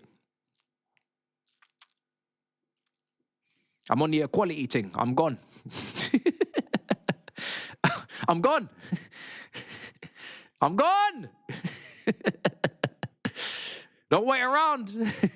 Free kick for Chelsea, 6 minutes to go. Palmer, Reece James. Woo! That was close from Reece James. Oh, that was a nice shot, man. Ah, shit. That was a nice shot. It's off the post, though. What a strike. Aye. Aye, aye, aye. Oi. Aye. Fuck. Fuck.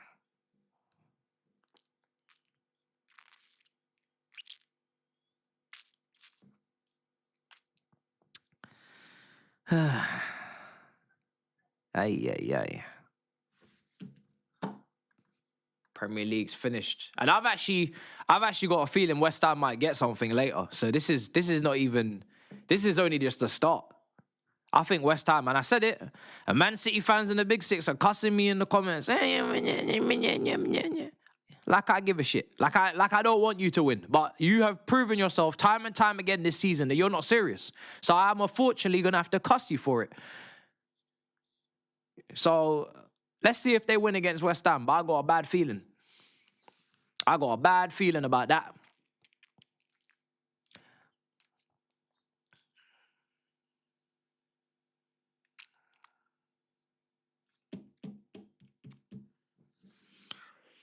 Whoa, yay, yay, yay, yay, yay, yay, yay. Oh, shit.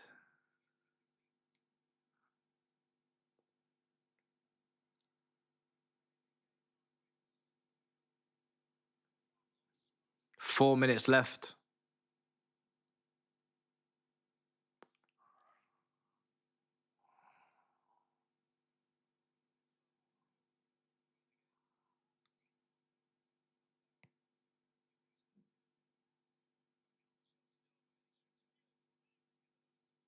I feel like I've not even watched a game today. I feel like whatever this has been very unfulfilling.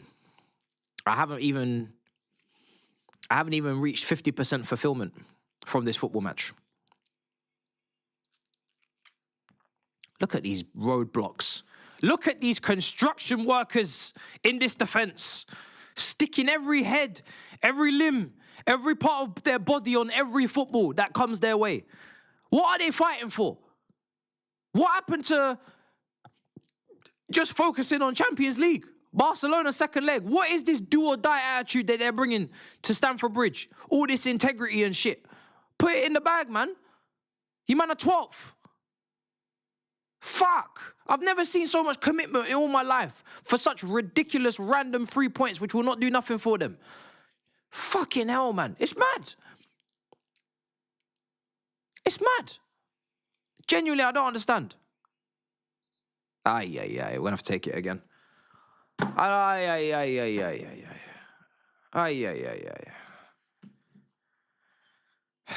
Oh, it's 2-0.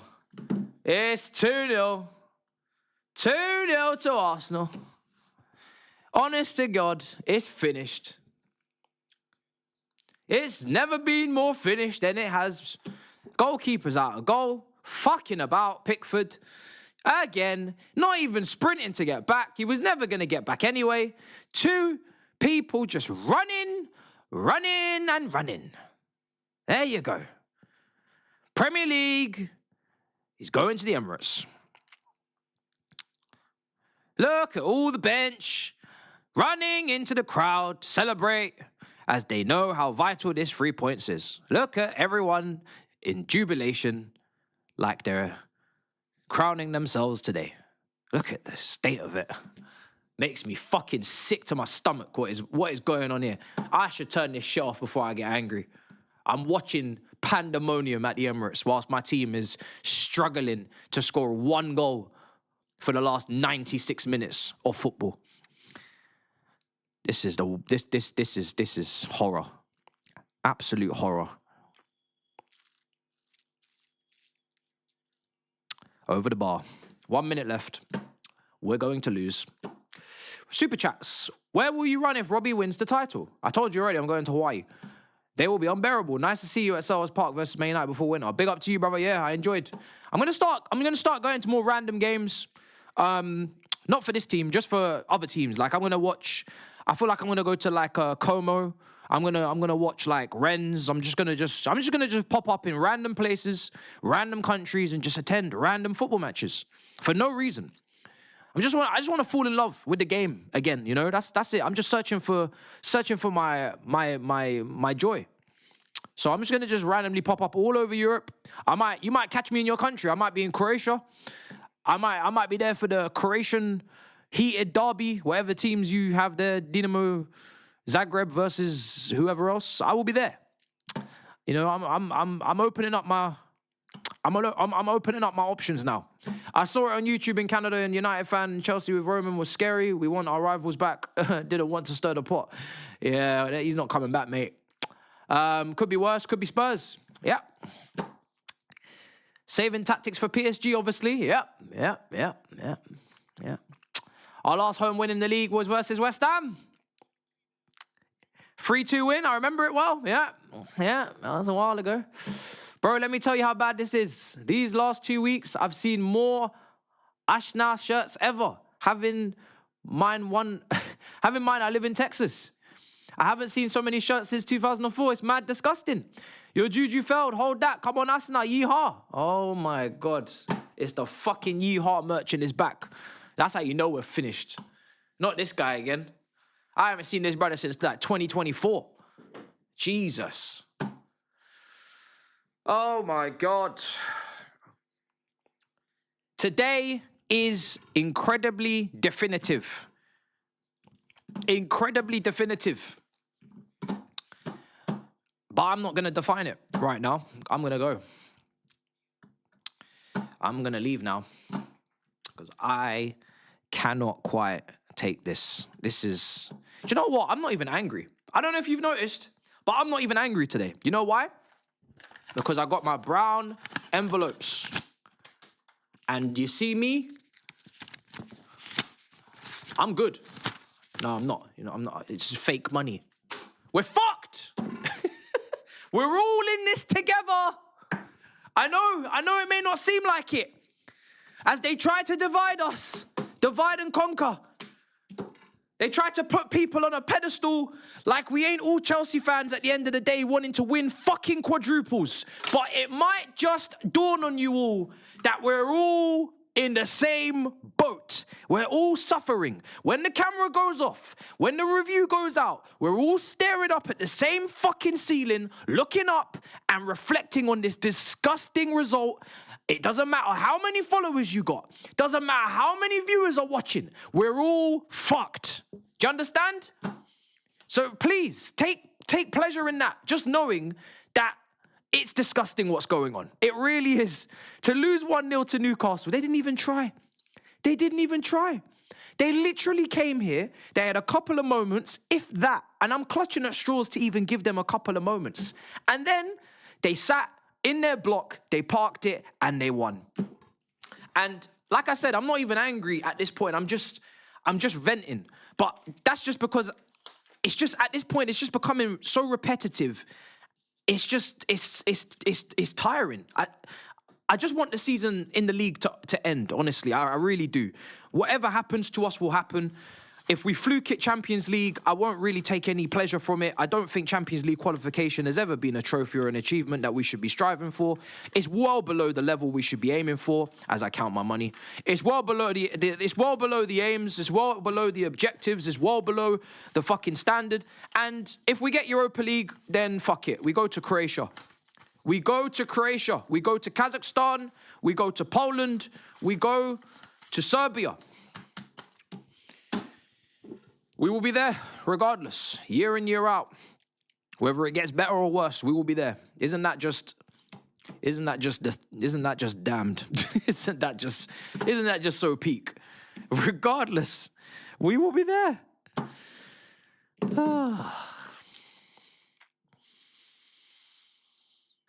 I can't believe today. It's such a shame, isn't it? We really do let ourselves down. That's all I have to say. We really let ourselves down a lot, man. I don't know what this was today. I think this was the most nothing performance I've ever watched. I don't even know what even happened. I really will struggle for words in the review because I don't even know what to say. I really don't know what we just watched, honestly. I really don't know what we just watched.